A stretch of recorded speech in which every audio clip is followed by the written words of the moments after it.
And podcasts are just, I think that's the new wave. So.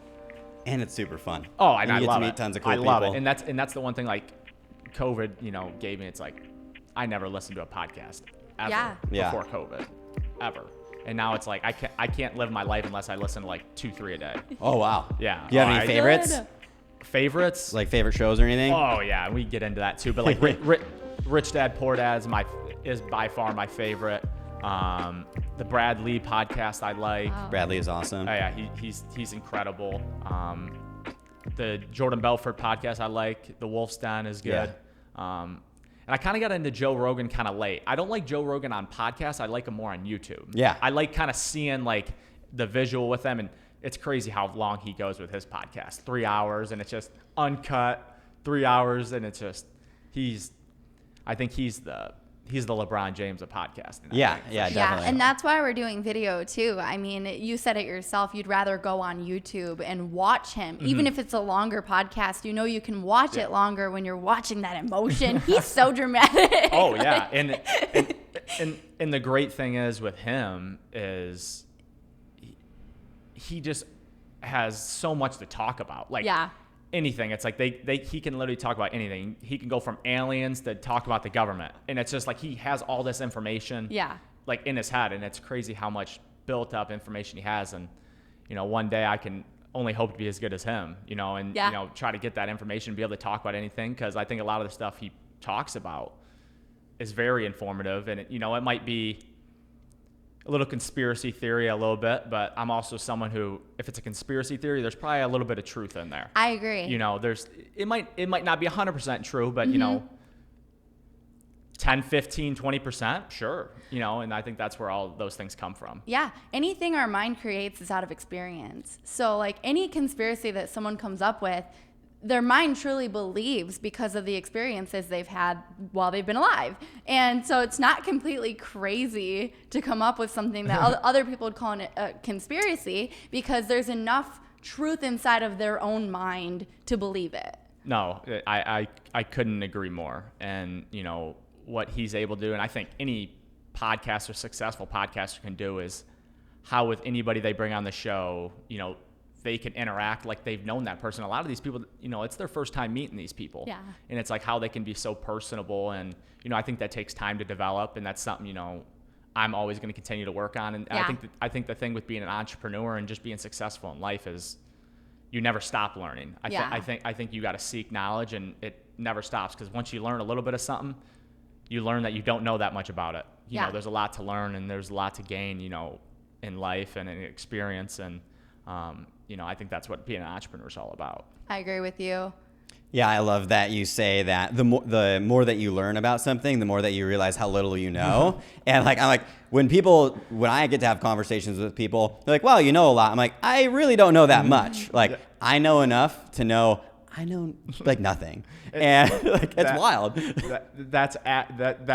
I can't tell you how many times I've thought the same thing, where it's like I don't know anything. It's like then I'll talk to somebody and be like, "You're an expert." I'm like, No, I'm not. I know very basic, but because they don't seek that knowledge, because they don't know it, they think you're an expert. Like I have friends that text me all the time asking me about things. I'm like, I truly can't give you advice because I don't know it. And they're like, "Oh, you were talking about it that one day and you sounded like you knew everything." And it's like, I know a little bit, but it's just, you got to seek that knowledge, for yourself. Yeah. I think that's just the fun in life, is you have to have that desire to kind of learn things on your own. Like one of my favorite things to do is, read and listen to podcasts and learn stuff, because I feel like that's only going to better me. And I think that comes from this thing that Robert Kiyosaki always talks about in his book, is delayed gratification. And, being able to look at things for the long term and not the short term. Like he always talks about how doing things for money is such a short term goal. It's very short term. And he always talks about doing things for knowledge, because it's going to, in the end, make you a lot more money than that short term goal of making that money in that moment is. Yeah, 100%. And it's probably like similar for your career as well, at least for right now, is you train, right? Mm-hmm. You can't expect to be good at your craft unless you train and you study and you look at yourself and you understand, okay, like I've got a long ways to go to get to be even better. Mm-hmm. But you can't just get there magically one day, because you just chip away at it. day over day. Absolutely. And I think that's the thing is when I heard you talk about daily habits, and I love daily habits, I think that's my biggest thing is having, certain daily things that you need to do and that you have to do, because eventually it's going to compound and it's going to grow. Yeah. And I love that you said about your 2020 goals or 2021, sorry. Yeah. Stuck in the past. I know. 2020 will never end. I don't think it will. It always takes me a while to figure out we're in a new year, just because it's there's not a dramatic change that people think oh, new year, new me, and it's not. That's not. You really get how it by works. December. Yeah. Yeah. So having those daily habits that are going to work for you, and that it's things that probably make you uncomfortable. And when you're in your comfort zone, there's nothing really difficult, and that's why people kind of stay average. And that's kind of why I've always shot to be better than average. I think it's too easy to be average. I really do.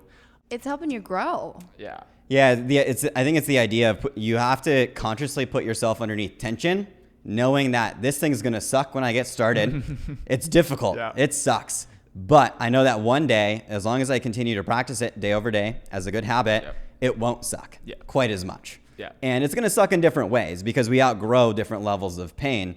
I relate a lot of things to exercise analogies. When you first start exercising, you're not strong, you can't run, your cardio system's not trained for it.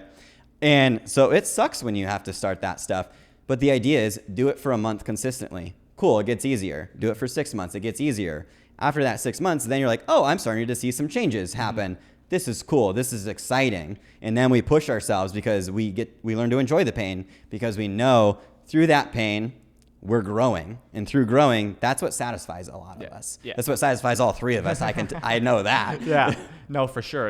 And they say it takes 66 days to create a true habit. Okay. And I think that's the thing is, speaking about 2021, everybody's got these New Year resolutions, and it's a lot of these goals that people set, they don't even last for a month. Some of them it's a week.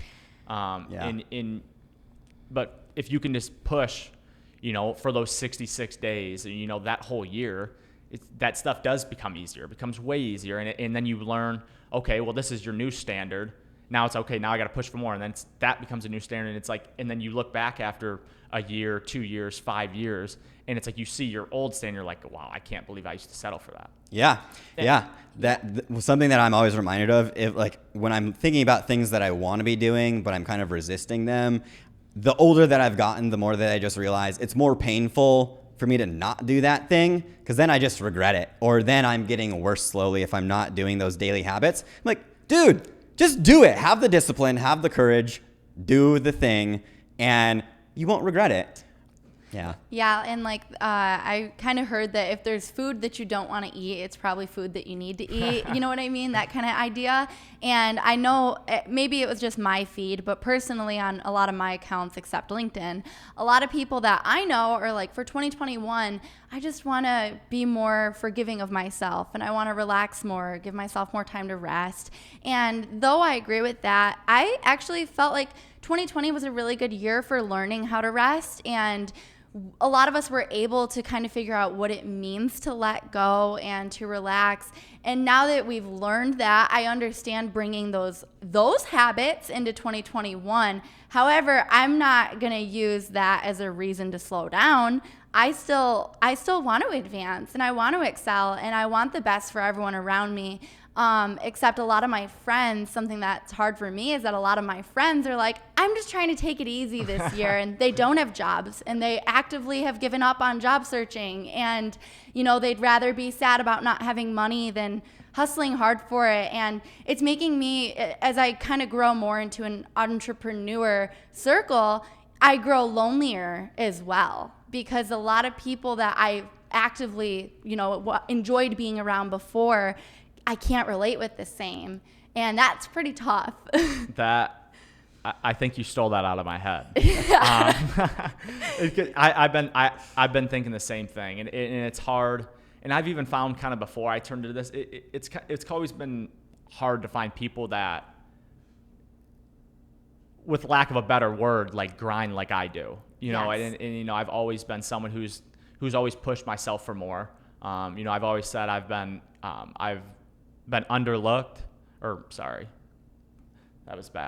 overlooked, and always overachieved. through my sports career.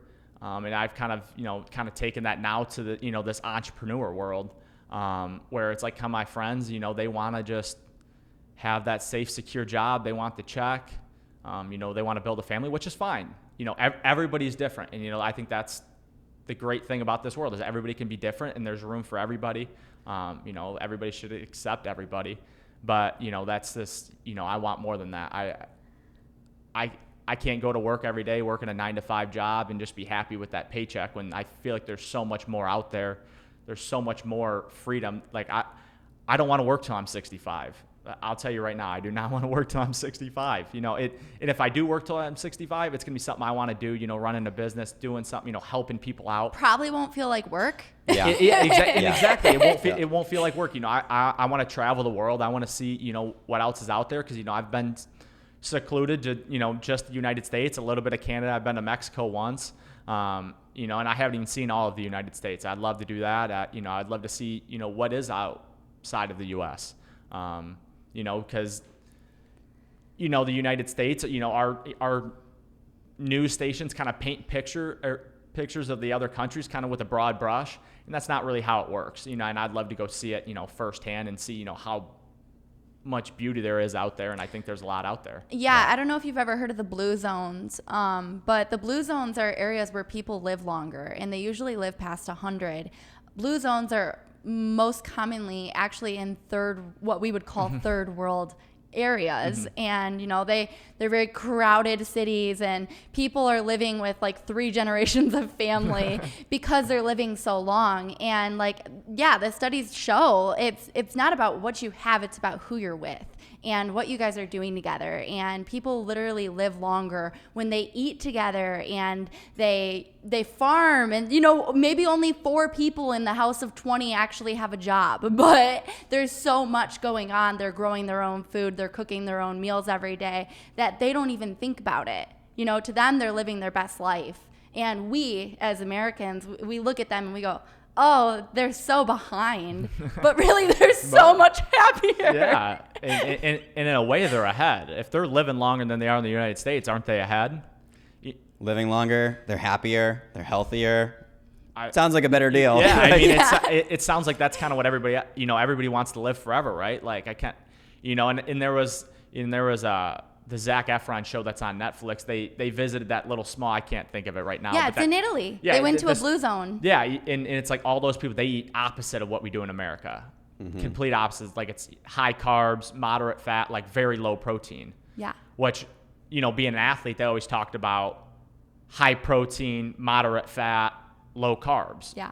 Almost opposite of what they do. And, I don't mind if I live to 100, but, I kind of eat, I've always kind of ate to, be good at sports. It's definitely something I would like to experiment with when I'm done with sports to see how, truly, helpful it could be to live like that. And I would love to, go see that, town and that city and that country and see how they live, like get perspective. And I think that'll only help me grow as a person, give me better perspective and, make me more creative. And I think that's the biggest thing is with traveling and doing all that. You're going to see how things work. And I was just talking to Chris Kaufman, who's a co-founder of StockX yesterday and who went to Eastern Michigan. Yeah. And he told me that, one of his biggest regret when he was kind of coming up was that he didn't travel enough. And when he said that, I was like, I think you just said that just for me because I've always been someone like, I'm going to build what I got going on. And that's like, I'll travel when, I'm I like, got there's the money a beach and in time. Florida. Yeah. Why do I have to go to Mexico? Exactly. And he was like, I just wish I did because it gives you a different perspective. You get more creative. You might see something like, I can improve that, and then it leads to this completely different thing. And it's definitely, and as soon as he said it, I was like, I definitely need to look into traveling more now. And it's like, instead of, I'll go on more trips in 5 years. No, I need to do it now because doing it now could catapult me, to something that I didn't that doesn't take 5 years. Yeah.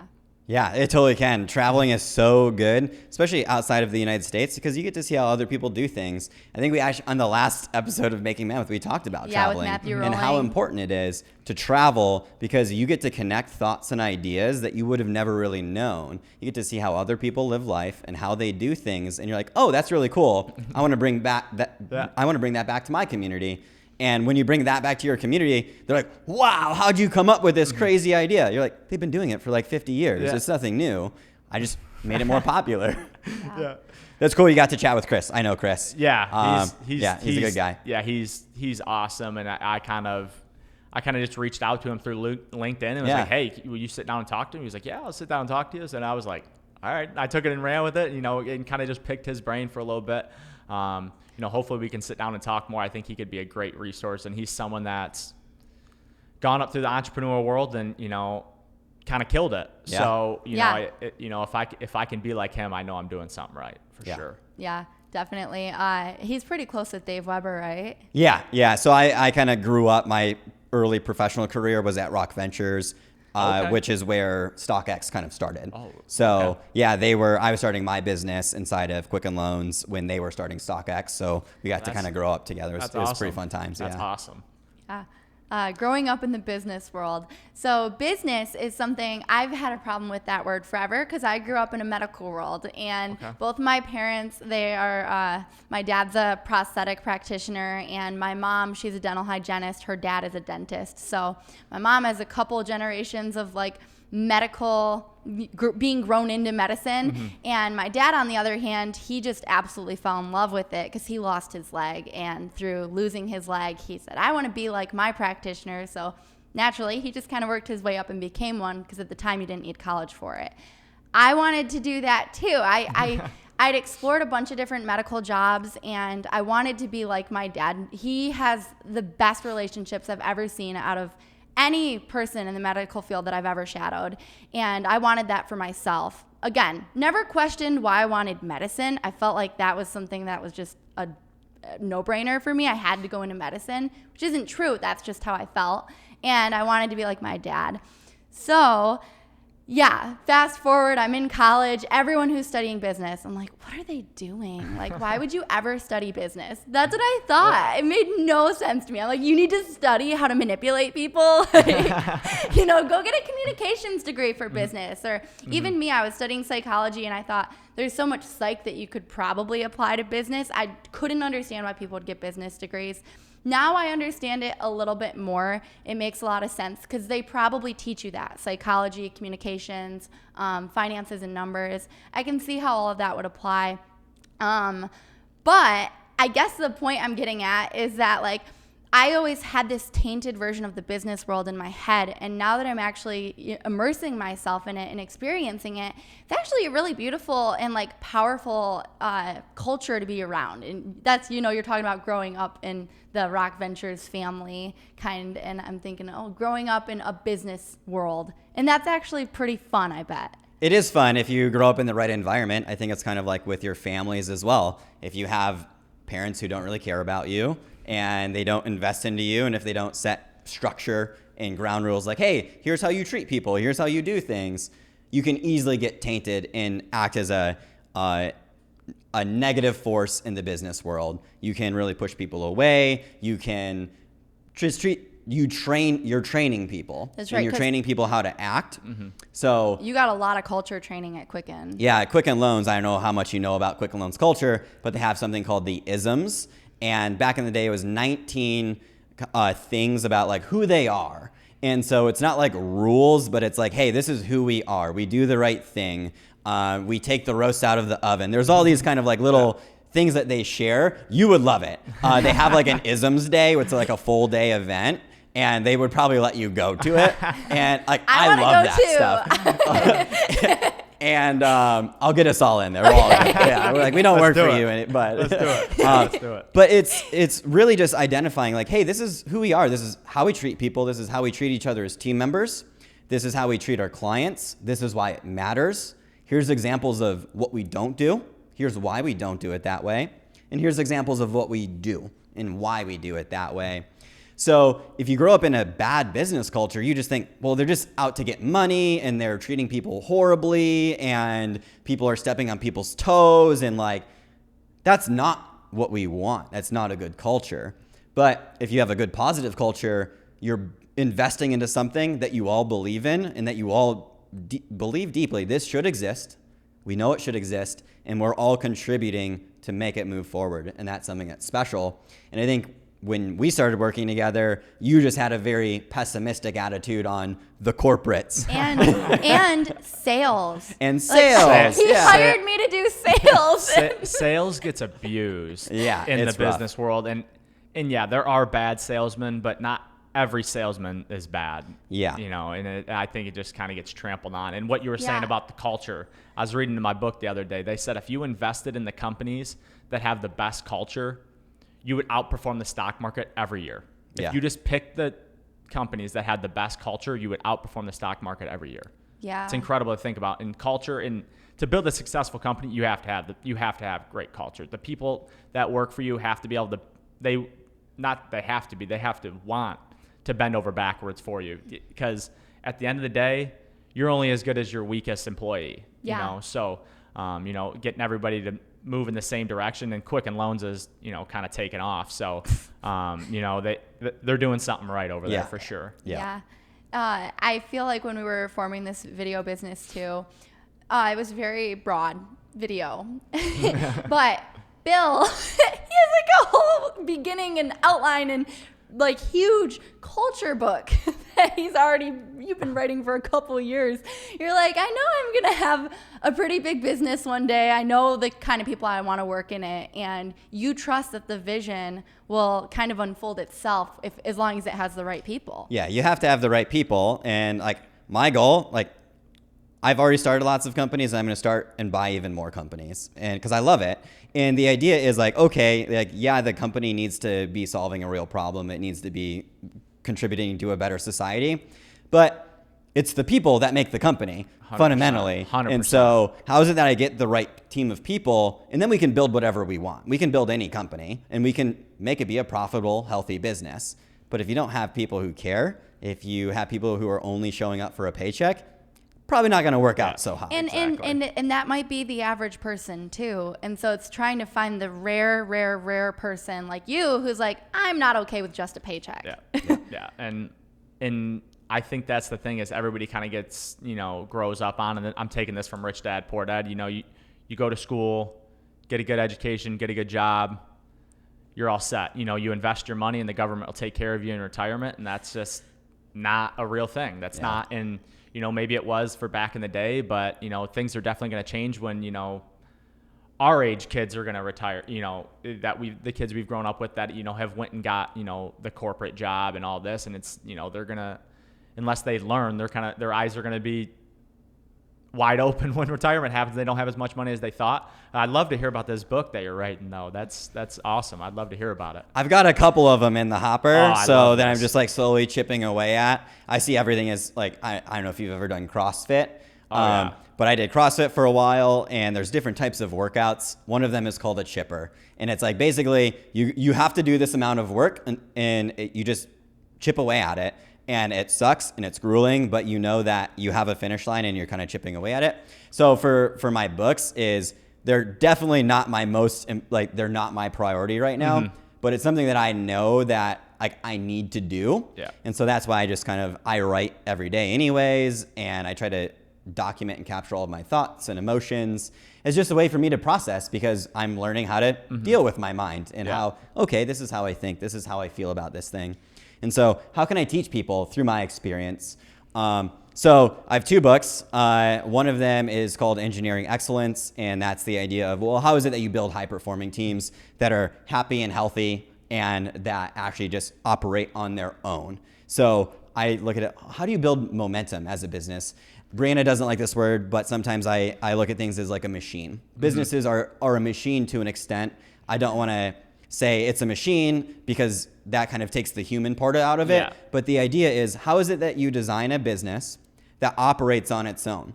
Because for me, even when I was getting started at Rock Ventures, I was like, hey, if I'm not the right person for this job, if we can find somebody who's better at this job, and that means that it's going to increase the chances of success, bring them on, replace me. Yeah. I have no problem with that.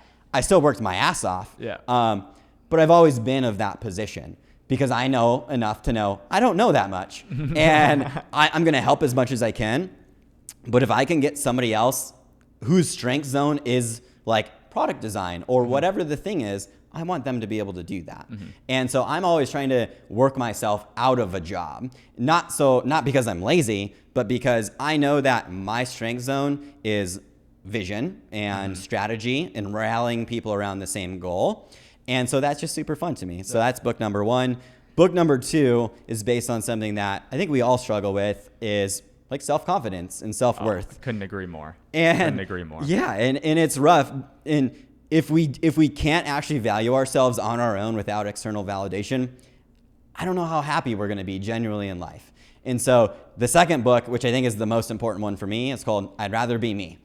I love that. I love that. It's like pretty simple because it's so easy to compare ourselves to other people. And I'm sure with your career, other people compare themselves to you, but saying, hey, that's okay.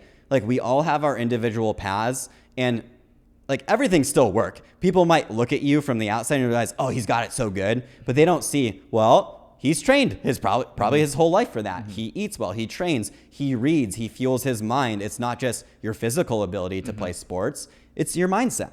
And so how is it that I get to teach people through my own experiences in life, through my own stumbles and failures? Hey, it's okay. Don't stop comparing yourself to everybody, because the older I've gotten, the more that I realize, hey, so few people have their shit together.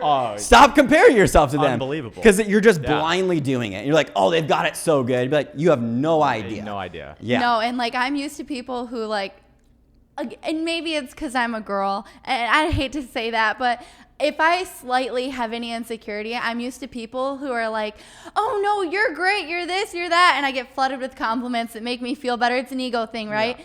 I slightly complain in front of Bill, and the way he just went, hey, stop comparing yourself, he says that to me like that, and I'm like, well, I thought you'd join in with me with my pity and make me feel better. It's the hard truth people need. And kind of speaking about your book, the self-confidence, a phrase that I've taken that I love, mind your own business. And it's not like that. It's just, don't worry what other people are doing. Build yourself up, know what you have to improve on, and then do that. Like if you have insecurities, don't hide them, because that's what people do. People tuck their insecurities away, and that's what happens, and it digs, and they get all these negative thoughts, negative emotions, leads to negative actions, all this. But if you look at your insecurities like, okay, how do I improve these? And if you work on improving them, you'll naturally get more self-confidence. You'll naturally have more positive thoughts. And everything, if you're thinking more positive every day, day by day, you're thinking more positive, your life will be 100% better. Yeah. And I promise you that. I promise you. If you're thinking positive, you'll see all the positive that's in this world. And COVID was a great example. Everybody was all focused on the negative, but there was a ton of positives that came out of COVID. Yeah. I just got an email, and it started out with 3 positive points, 1 negative point recommendation, more like, request. And I've just been sad. Like, we got this email hour and a half ago. All I could think about before you walked in here. And I'm like, how do I respond? What do I say? And again, Bill goes, dude, like, did you read the email? 3 positive points, 1 negative point, finished with a thank you. Like, what are you doing to yourself? You have to look at how people like negative feedback and how people critique you as a positive. You want other points of view about yourself. You want other points of view about your business, about your product. Like, you want to seek criticism. Like, criticism shouldn't be a bad thing. And to get it at all, people have to feel comfortable with you. Exactly. Like, you have to create an environment that people can give you feedback. I couldn't agree more. And a lot of people would be like, oh, it looks good. And they just kind of give you that surface answer. And it's like, I don't want you to say it looks good. If it looks good, what looks good?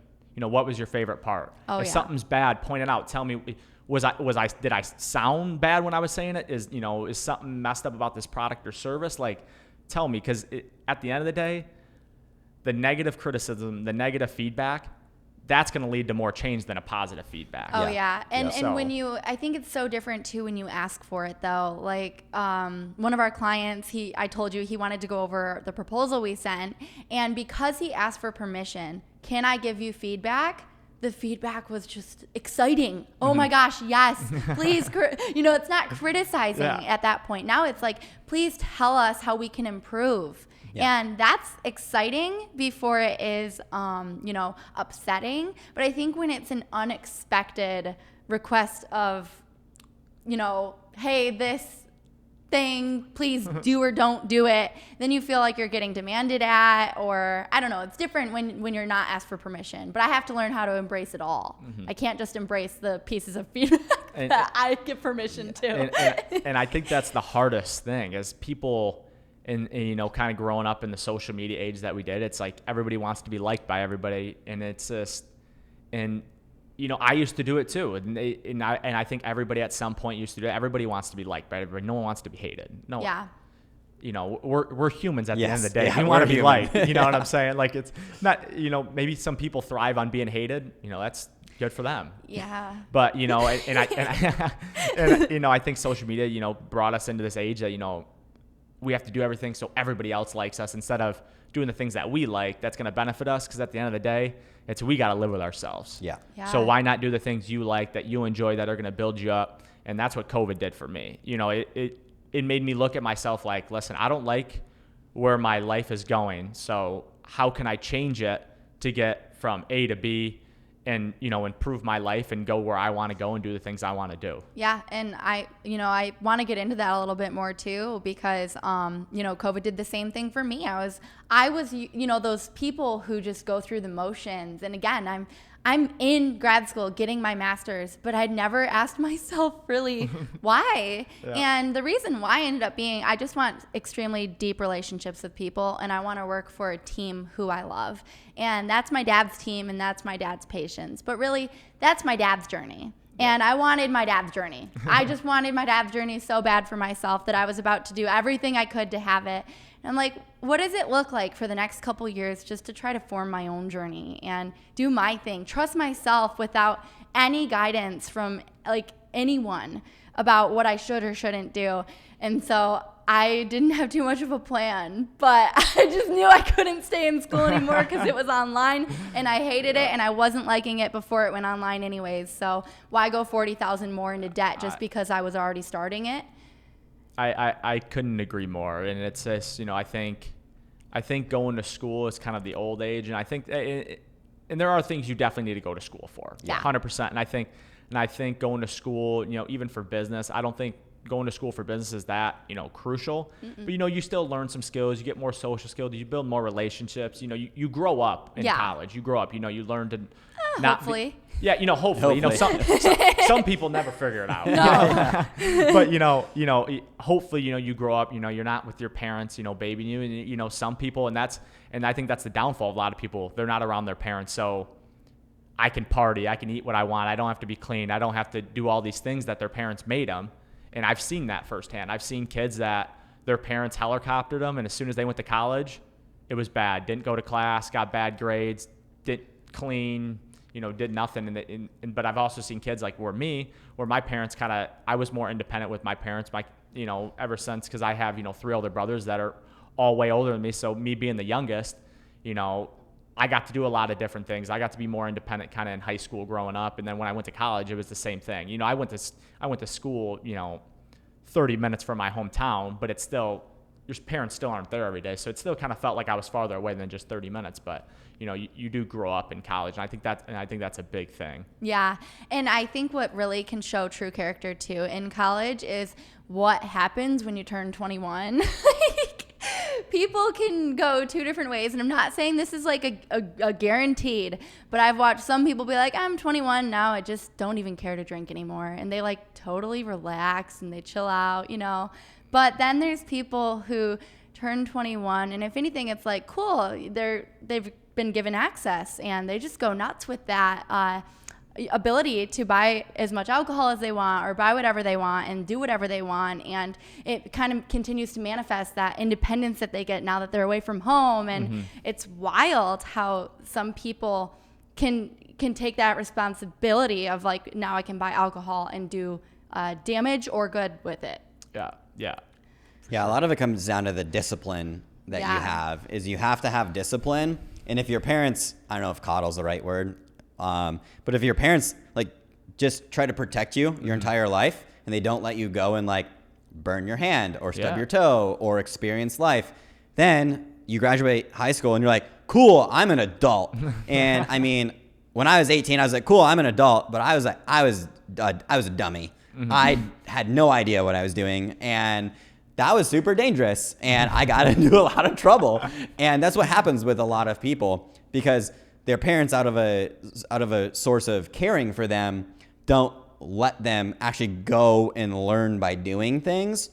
They're just trying to protect them, but that only works for so long.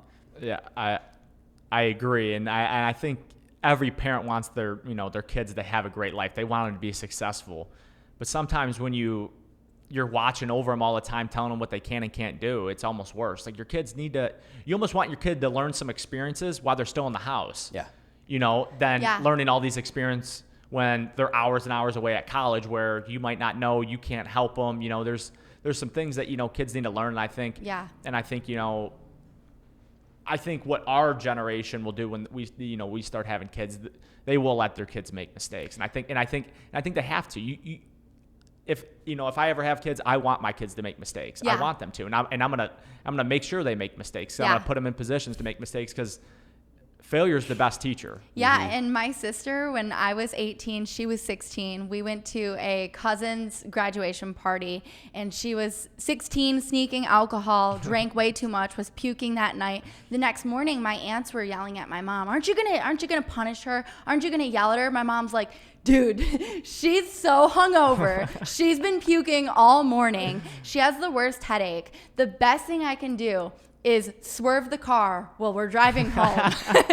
And that in itself teaches you, hey, too much alcohol will really, really hurt you. And all that pain that you can experience, especially while you're young from drinking, teaches you as you grow older to just not. Yeah.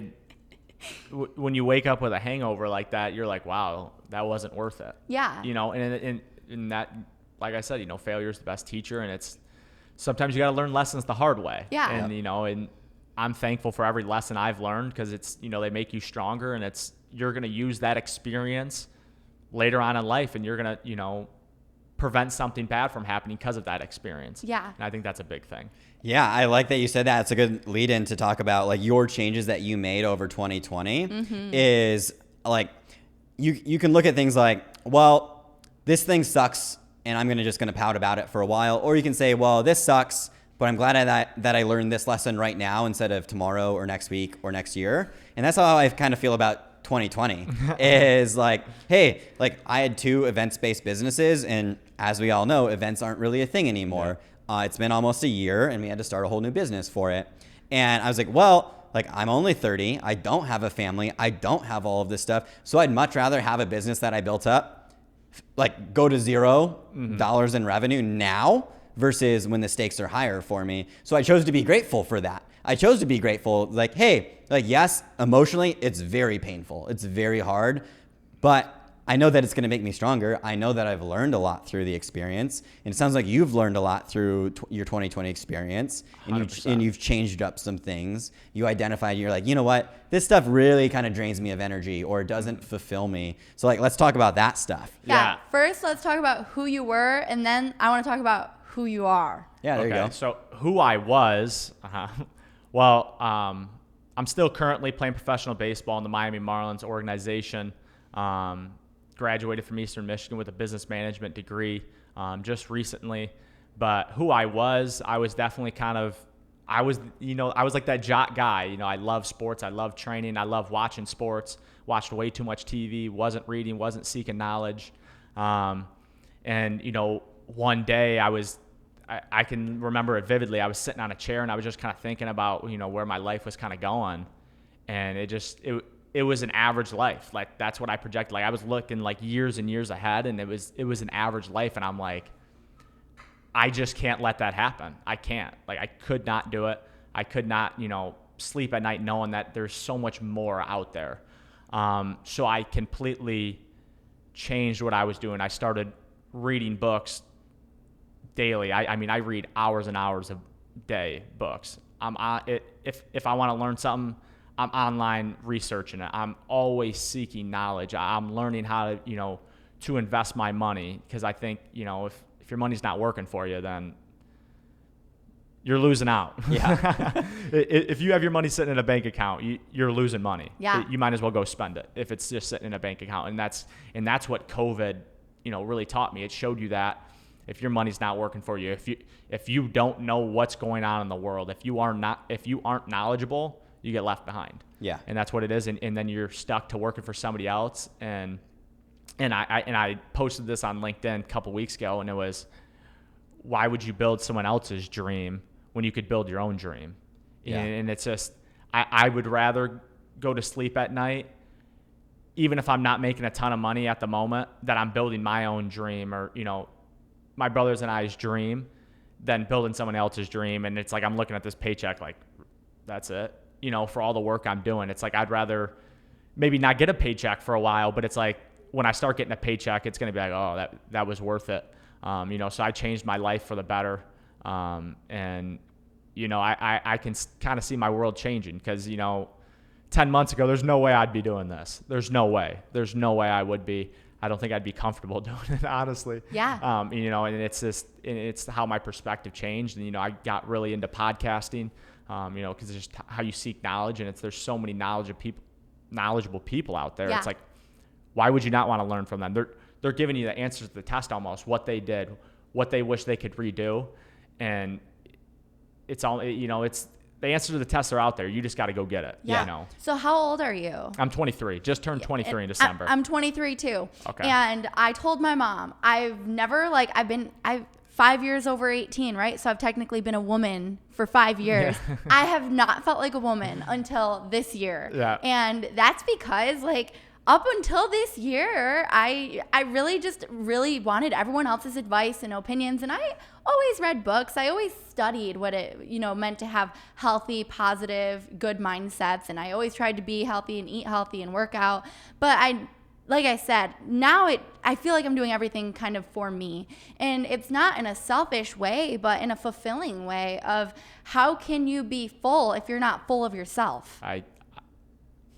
I couldn't have said it any better. That is perfect, because at the end, it's not selfish if you're building yourself up. Because honestly, once I build something, when I'm building a business, I'm going to be able to help other people. So It's not selfish. I'm going to be able to help a lot more people than someone just working for a corporate job. They're not doing anything to help people. Like, I'm going to be able to hire people, inspire people, help them build their dream if they want to leave my company and build something. And I'm going to say, go get it. And how many people think it's cool that you're only 23?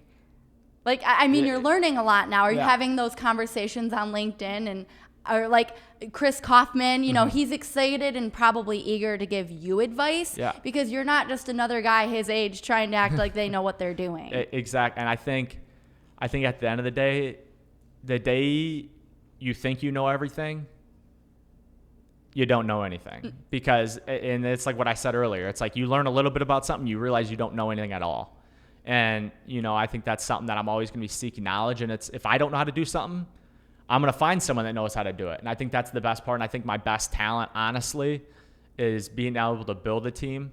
I'm excited to build a team when we do get our company going and kind of get that built up. I think that's my hidden talent. And that's why I went and got a business management degree. I think me being able to inspire and build teams to work to a common goal. And I'm not getting people to, deviate, because, your common goal should be the team's common goal. They should want it too. And we can't take away your sporting knowledge as well, because I loved that. I always did sports in high school. And from the time I was probably 5, I began team sports. Mm-hmm. And, then I got to college and team sports were over, and exercising independently and stuff became my own discipline. But I missed the teams, and it's because in a team, it's like a family, and you guys actually can hate each other one day, love each other the next day. You this is weird too. You change together, you get ready together. They know everything about you. It's a very personal connection with teams, and I think that's why when they're done with sports, they get really, really sad.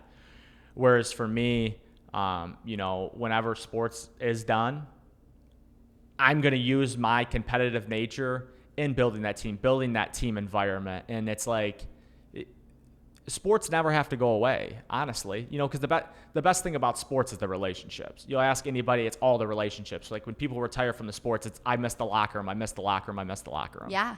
They might miss the game. Of course, everybody's going to miss the game, but they miss that locker room setting, and they miss, talking, being able to, be around people they love. And that can happen in the workplace. Football, and this probably happens with baseball too, but I know that football can amaze me the way that, like, the coach after a really emotional game, he could start tearing up, and then you got 80 guys in a locker room crying with their coach, and like everyone leaves the locker room, no one talks about it, but like it happened. Yeah, and the only way your team is successful if the coach or that leader cares. That leader has to love every single person, and those people have to know it.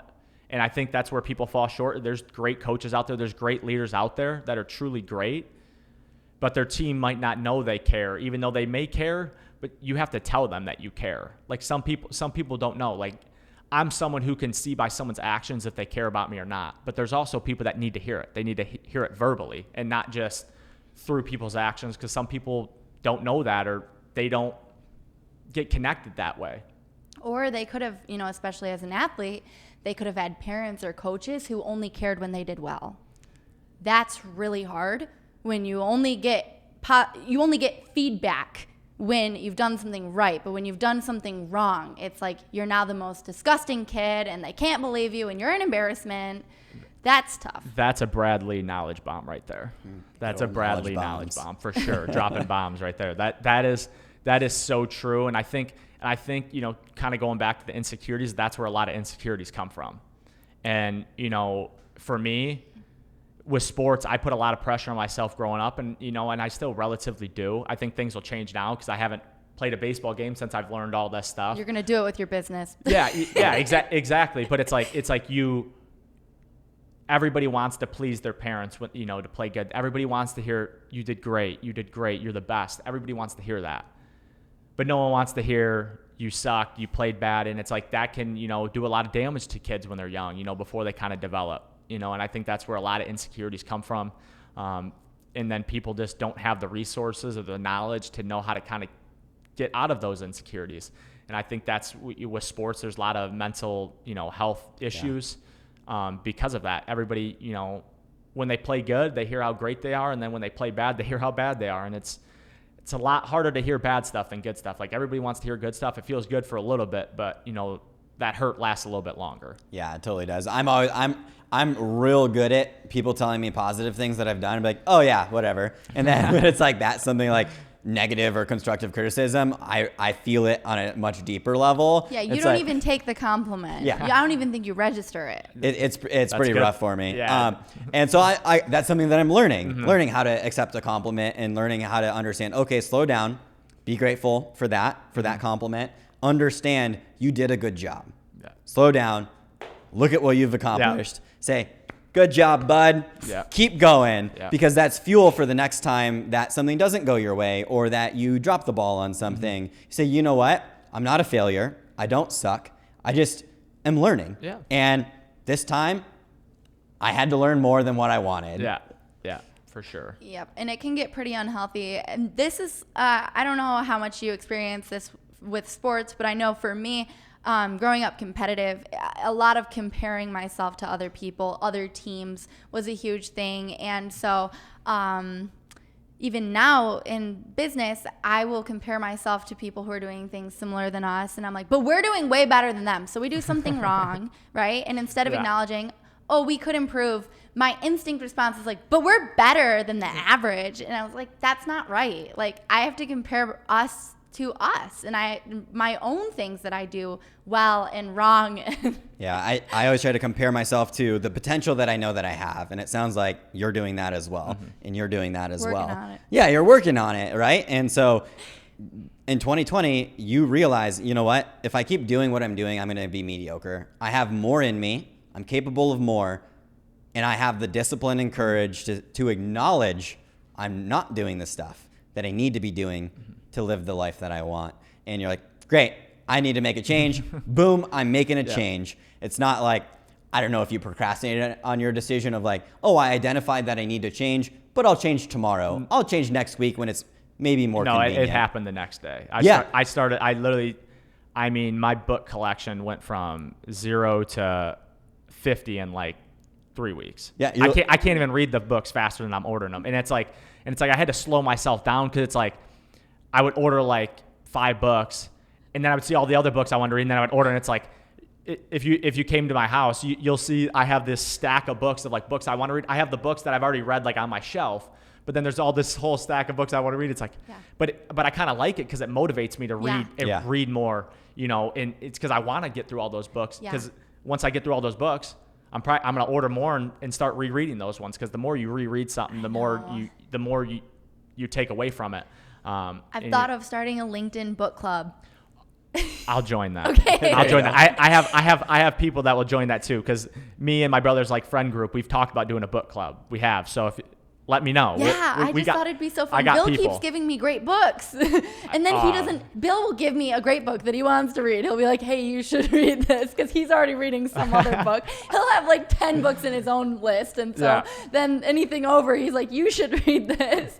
But then I don't have anyone to talk about it with. I'm like, you got to read it. He's like, I've got other books I need to read first. And I'm like, oh, but I want to relate with someone. I couldn't agree more. And I think that's the best thing about when you're reading a book. And when you're reading by yourself, like I take notes on what I read so I can always review it. So it does help. So you retain a little bit more. But when you have, this kind of comes back to the competitive nature of that book club. Like you don't want to feel left out. Like you want to know the information. So if any conversation that kind of gets up, you have some information to give, and you can help, catapult that conversation. Well, I just trust other people too. Like I know that I could read 30 pages and only grasp, 10 important points in my mind.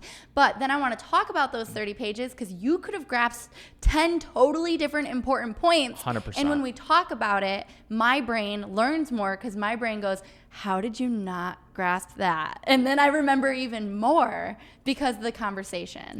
Yep. I couldn't agree more. I'm all in on that book club for sure. Yeah. For sure. And I got people to join. So we have like 5 already if this book club's going. No, yeah. One of the goals for myself is to read a new book every month. So like talking about habits, I think I can't just tell myself I want to read every day. That's not defined enough. But if I say I want to read a book every month, then I force myself to read every day because I'm like, oh no, it's almost the end of the month. I got to finish this book. I committed to myself. 100%. And I think the best thing with reading is kind of what I did.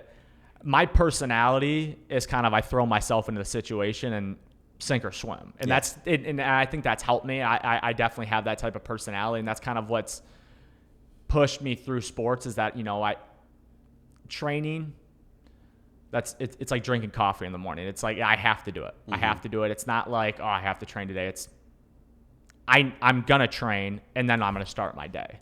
Yeah. Or I'm going to plan my day around trading. Like it's a priority. Yeah. And it's the same thing, with reading and what I started off with. I would usually sit down and read a chapter. And then I started, okay, I read a chapter in the morning. Let me read a chapter at night, and then it went to 2 and now I'm reading, 4, 5, 6 chapters a day. And I'm reading a book a week, now when I went to not reading a book in 5 years. Yeah. And it is training. Awesome. It's training yourself to read more. You have to keep an attention, but you also read faster the more you read. So you're like, you're teaching yourself how to speed up, which is super cool. Yeah. And I think the craziest thing to think about with reading is not only can you see yourself progress, you think clearer, you think better, you think more efficient. And reading, I don't know where it came from, but reading, I think, improved my handwriting. I don't know if that's a thing. We can research that. I don't know, but I'm almost certain it's helped my handwriting just because I'm using muscles. I'm unlocking parts of my brain that I wasn't using. And I think that's where I was lacking. And that's where I think I was heading, towards average and I wanted better. And it's the human body is a crazy thing. It's a crazy thing. And your body can adapt to anything. Yeah. Do you think you're also taking more notes and writing more though as well? I agree. Yes. But it's like, I feel like through school, I felt like I was writing a lot and my handwriting wasn't very good, and it's just, and, I think, but it's like with school, I never really felt like I was unlocking anything creative. And that's why, with the Rich Dad, Poor Dad, Robert Kiyosaki talks about like kind of school just forms you to be an employee. They just want you to be an employee, to go to work. And it's like, so I never really kind of unlocked those creative muscles, because when you're an employee, you don't necessarily have to be creative. You don't. Yeah. And, kind of what I'm doing now, trying to be an entrepreneur and will be an entrepreneur, is you got to be creative. When you're an entrepreneur, you're trying to predict the future. You're trying to create the future. Yes. And, when you're an employee, it's just, you kind of just adapt to what's happening. And, as an entrepreneur, you're on the front of everything, leading the charge. Yeah. Yeah. And I really do want to touch on that too, because you have entrepreneur in your LinkedIn bio. And I was like, I want to talk about what that means to you, because it means something different for everyone. But I've personally always loved the word. I think it's a very powerful word. Do I think a lot of people use it? Yeah. But I think it's a mindset more than anything. So you become what you believe you can become, right? 100%. And you have to trick your brain into believing that you already are that to an extent, right? Like if you want to be an entrepreneur when you're 40, that takes discipline when you're 23. Yeah. So you have to be doing stuff now. So why would you wait till you're 40 to call yourself an entrepreneur? Call yourself an entrepreneur now. That's what you're working towards. 100%. Yeah. So I want to just touch on like what you think the word entrepreneur means to you. I kind of like what you said, and I agree, because that's what I think. I think entrepreneur is a mindset. I think it's all because when you're an entrepreneur, not many people are going to believe in you. You're spewing knowledge. You have these dreams that other people have never thought about. So people are like, "Oh, you can't do that. You can't do that." And that's why every entrepreneur that's great. They have tons of people that told them they can't do it, and they can't do it. And you have to kind of use that motivation, into this positive energy and push you forward. And I think that's the one thing that, I'm learning every day is about, entrepreneur, with it being a mindset. It's, you have to seek knowledge. You have to find mentors that can help you. You have to go get experiences on your own. You have to fail, and you have to turn those failures into positive, into success, and use those to, project you to where you want to go. And I think the thing with entrepreneurs, and the reason why there isn't enough entrepreneurs, is people don't want to bet on themselves. And I think with sports, it's kind of brought me that mentality to bet on yourself, because I've always felt like I could compete with anybody, and I think I can do it in the business world too. And, I haven't always had, that self-confidence in myself. I'll be honest, I haven't. This is a newly acquired skill. I'll tell you that. And it happened over quarantine. I learned to believe in myself, and I got it a lot from my brother, who I give so much credit to, because he's always had that entrepreneur in him. Mm-hmm. But is he older than you, younger than you? He's a year older right now, but we're usually 2 years apart. His birthday's in June, so we're usually 2 years apart. All my brothers are 2 years apart. Yeah, it's kind of crazy. Right, because you're the I youngest. like it's clean. Yeah. But he's always had that entrepreneur mentality, and it's crazy how our paths kind of have crossed, because we haven't always had that relationship, and I think that's part of, the dream we're building, that business we want to build, is because we have a good story. And I think with every good story starts a good business, so how our paths crossed with quarantine, he came home from school. I got sent home from spring training. And this is the first time in probably 5-6 years we've ever spent any really true time together, because when I was in high school and when he was in high school, he was playing junior hockey in another part of the country. So it's we never had that relationship. Then I went to college, and he came back for a little bit, and then he went to college, and it's we never kind of had that interaction. And then it's every day in quarantine, wasn't much you could do. Everything was closed. Yeah. So it's every day we were talking. He was talking about how he'll never work for anybody, and he doesn't care if he has to live in his car. And it's at first, and at first I was like, he's crazy. But I believed in him. But I believed in him from the start, just because of how just because of what he was saying. I didn't think I was going to do it with him right away. But then the more he kept saying it, I'm like, he kind of just unlocked me to this new world that I never even thought about. Honestly, I never even thought about it. And that's, what caused me to kind of re-look at my life okay, I'm doing this that I think is going to go here. I don't really like that. I see my brother the way he's thinking, and I think he can do anything. So why not, try to do what he's doing and kind of develop that mentality. And like I was kind of saying earlier, I don't know if we caught it, my dad calls us yin and yang, because it's like we work together. Like what I'm good at, he might not be so good at, and what he's good at, I'm not so good at. And it's like we can work together and we have that relationship, and it's we're brothers. And I know they say don't get into business with your family, but it's like we've always had that relationship that can be very brutally honest to each other, and it doesn't hurt our feelings. At the end of the day, it's love. It is, and I think that's why. And I was just telling my dad literally yesterday, I was like, I don't think any of the brothers that I have could go into business together. I just don't think it would work. I think this is the only pair that would work. And he couldn't agree more. And, that's kind of what got my start, with the entrepreneur. And that's kind of a long spiel of probably what you wanted. But I love it. It's all useful. I think at the end of the day, an entrepreneur is a mentality, because you're building something people can't see. Oh. And you don't see it till it's built. Yeah. And it's people, once you build it, they're like, oh, I supported you the whole time. No, you didn't. You didn't. And that's okay. I don't need that support from other people, and that's what I used to cherish. I was like, I need that support from other people. I need it. And then I was like, why do I care what other people think? Yeah. Like, let me just build what I think's right, what I want to, because at the end of the day, I got to live with myself. If I'm happy, who cares? If they didn't believe in me, then they probably weren't friends, and I probably didn't need them in my life. Mm-hmm. I want the people who believe in me from, day one. So when I do build this empire and, I can do whatever I want, I have the people that were with me from the start, and not the people that jumped on the bandwagon after I built it. Yeah, having trust between you and your brother, that trust to be brutally honest with each other is foundationally important in entrepreneurship and starting a business. And like Brianne and I, we'll get into it sometimes, and it sucks. But we know that we're doing it because we're trying to be the best version of ourselves, and then in turn best serve our clients.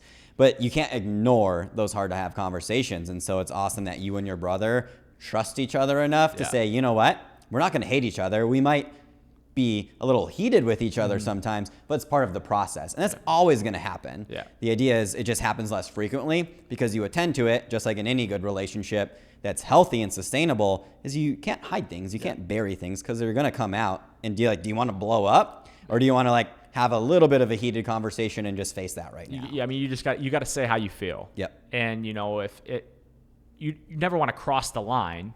You can always put things in terms or ways that is critical, but it's not maybe directly attacking them as a person. Yep. And I think that's why my brother and I will work well together, and we'll always have businesses together, even if for some reason when we get older and it's like we branch off, which I can see us kind of branching off a little bit, but we'll always have businesses together. Like we'll always have something together, because it's like when we move away, it's like we want to live close to each other regardless. When we do get our own houses and our own place, and we start our own families, like we're always going to be by each other.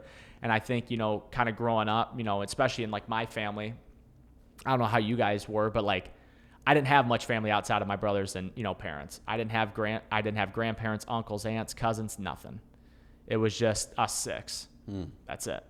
So I think as we get older and we start having families, we're always going to be going out of our way to see our family, because it's like we never had that. And it's like when my brothers start having kids, I'm going to make sure I go out of my way to to help them and see their kids, because it's like I cherish that when I was a kid, and I never got that. Yeah. So and how cool that like you started this podcast even saying like, yeah, a lot of my friends, they just want to have kids, they just want to get married, they just want to have a job. Yeah. But like it sounds like you have more of an abundant mindset of like, it'll happen. Yeah. It's definitely gonna happen. I will have kids. I will have a family. My brother will too. But you're not making that a priority, because instead you're just making your life your priority, your whole life, not your vision that you've grabbed so hard onto of that family. You're like, no, that'll happen. Yeah, it's just I think people press too hard, and it's like you see it in relationships when like people break up. They're like, oh, I'm never gonna fall in love again. I'm never gonna find that person.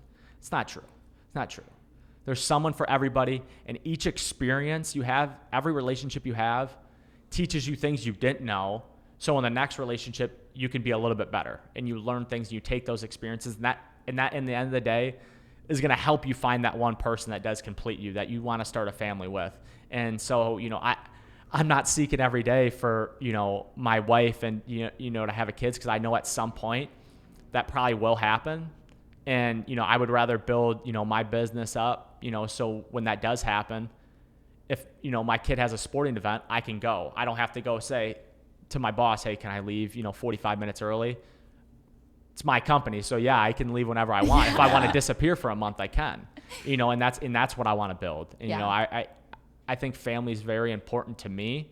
I think it should be important to everybody, because it's just, that's who kind of brought you up. And it's with all my brothers, I see a little bit of myself in all my brothers. And it's crazy. It's kind of like, that's perspective. It's like I used to think we were all completely different. And then I look at them and it's like, I have a little piece of him, and him. And it's like, that's what's combined in me. And it's like, I don't want to lose that. I want to be able to spend time with my family, because it's, time's a very sacred thing, and time's always ticking. You can always make money back. You can't always get time back. Yeah, but also like on the note of like that deep connection in family as well. I'm listening to an Audible of a book called Attached, and it's about the different attachment styles that we have, because I did study psychology, and I find attachment styles really interesting. There's like, you can be avoidant or anxious or secure, and they kind of categorize people in these three groups. Most people are secure. If you're anxious, it can be the result of family or trauma of any sort with relationships in your past. And then if you're avoidant, that's most of the time has a lot to do with your parents. Mm-hmm. But again, trauma can make you avoidant as well. And the point is, they were giving this example about avoidant people. And there was this guy, they said his name, and he wanted to travel the world by himself. And he was on this huge hiking journey for a year. And in the first spring he went out, there were these people. They're like, let us help you cross the river. We're going to get you across. He's like, no, I'm good. This is my journey. I'm doing it alone. And he was able to cross it because it was frozen. But then the next spring, those people saw him again. They were super excited. Are you sure you don't want us to help you? He's, no, I don't want help. And he goes so far and deep into the woods, but by the time he gets to that river, it wasn't frozen anymore, and he couldn't cross it. But he was in a secluded area, because wherever he was, he couldn't get back to civilization, and he ended up passing. And the last thing he wrote in his journal before he died was happiness. It had to do something about happiness is better, or happiness is only achievable with people. Mm-hmm. Like something like that was his last note. And the point was, this really, really avoidant man, he was super dependent, wanted to do everything by himself. He ended up like admitting his last few journals, like as he's dying, life is nothing without other people and without civilization. And that's what he learned from his year-long journey where he ended up dying. Yeah, I agree. And I think the one thing with like quarantine that taught me as well was, I used to love working out by myself, training by myself. I just loved it. I like kind of being in my own thoughts. And then with quarantine, with my brother home, we started training together, and it's like something I never really did, and I love it now. Mm-hmm. And that's funny you say that. Like, it's happiness is being with people, and I wouldn't say I'm introverted, and I wouldn't say I'm extrovert. I'm somewhere in the middle, but I definitely lean more towards extrovert. I like being around people. I like kind of being in people's presence, because you can feed off their energy, and it's good for you. Because when you're kind of alone, it's cool. It's cool to be alone a little bit. Like, I think everybody needs to be alone for, a couple hours a day, kind of be in your own thoughts, digest your day, digest your thoughts, see what's going on. But I think overall, people could benefit from being around people. And that's my own thing with COVID, how kind of this work from home thing that's happening. I think eventually the productivity is going to go way down, because people aren't going to be building those relationships. They're not gonna have that drive to work. It doesn't, eventually it's not gonna feel like work. And I think the productivity is gonna come down. And I know they're talking about the work weeks being like 3-2-2, which is 3 days online, 2 days in person, 2 days off. And that I think that'll be good for a little bit. But I have no doubt in my mind that it's gonna go back to 5 days in the workplace, just because people want that relationship. Mm-hmm. Yeah, we don't have to be here every day, like at all. But like, we have Connor and we have Kyle, and Like, even though Bill and I were together, and so we work together at home, but it's not the same without Connor and Kyle. So we come here. Yeah. We're here almost 5 days a week because we can be. We have the privilege to be able to be here together, and we don't even need to work 9 to 5. We just naturally do. I think it's that tribal instinct of wanting to be with your team. Yeah, and I mean, you guys are building your dream here, so why wouldn't you want to go to work? You know, I'm saying, like, you know, that's what it is. Yeah. And I think that's the thing why the work from home people love right now. It's because not everybody loves what they're doing. So they're like, if I'm working from home, I usually have to work, 8-9 hours. I can do my job in 4 hours, and I can do whatever I want. Yeah. And it's because they don't love what they do. But if you love what you do, you want to go to work. You can't wait to wake up in the morning. Yeah. Or those 4 hours, maybe, an 8-hour workday with the right team, maybe you spend 4 of those hours total added up, joking, laughing, talking with your team, getting to know each other, building trust. And then the other 4 hours throughout the day are split up again. You're working really effectively. But at home, ideally, it's only taking 4 hours, but ideally, the other 4 hours of your workday you're spending with your family, hopefully loving, building, having fun. I just don't think that's the case for most people, but I want to think it would be. Yeah, no, I completely agree with that. And I think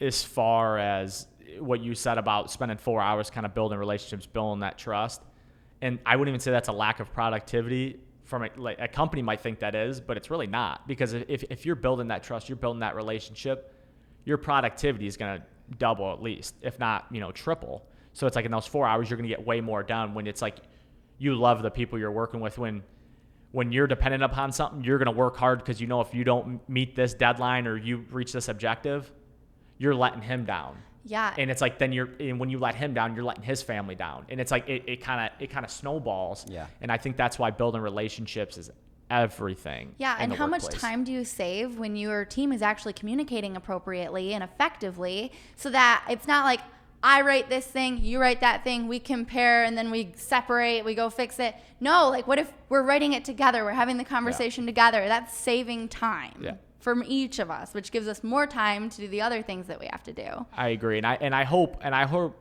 workplaces and big corporate companies are taking COVID as almost a blessing, and they can kind of learn, because listen, a 9-to-5 job, that whole time you don't need to be working. There isn't that much work. There isn't. Like, you need to be building relationships. You need to be doing things that when you are working, they can be productive. Because if you're just staring at a screen for 8-9 hours a day, you're not going to be productive. Oh, yeah. Bill, you talk about that all the time. When people brag about how they worked like 60 to 80 hours, Bill has a lot of feelings about that. No, you didn't. Very few people work that much. You stared off into space for 40 hours. Yeah, you're like on Amazon shopping for 2 hours out of your day, and then you're watching Netflix, and like you're not really working. And like that's okay. Admit it.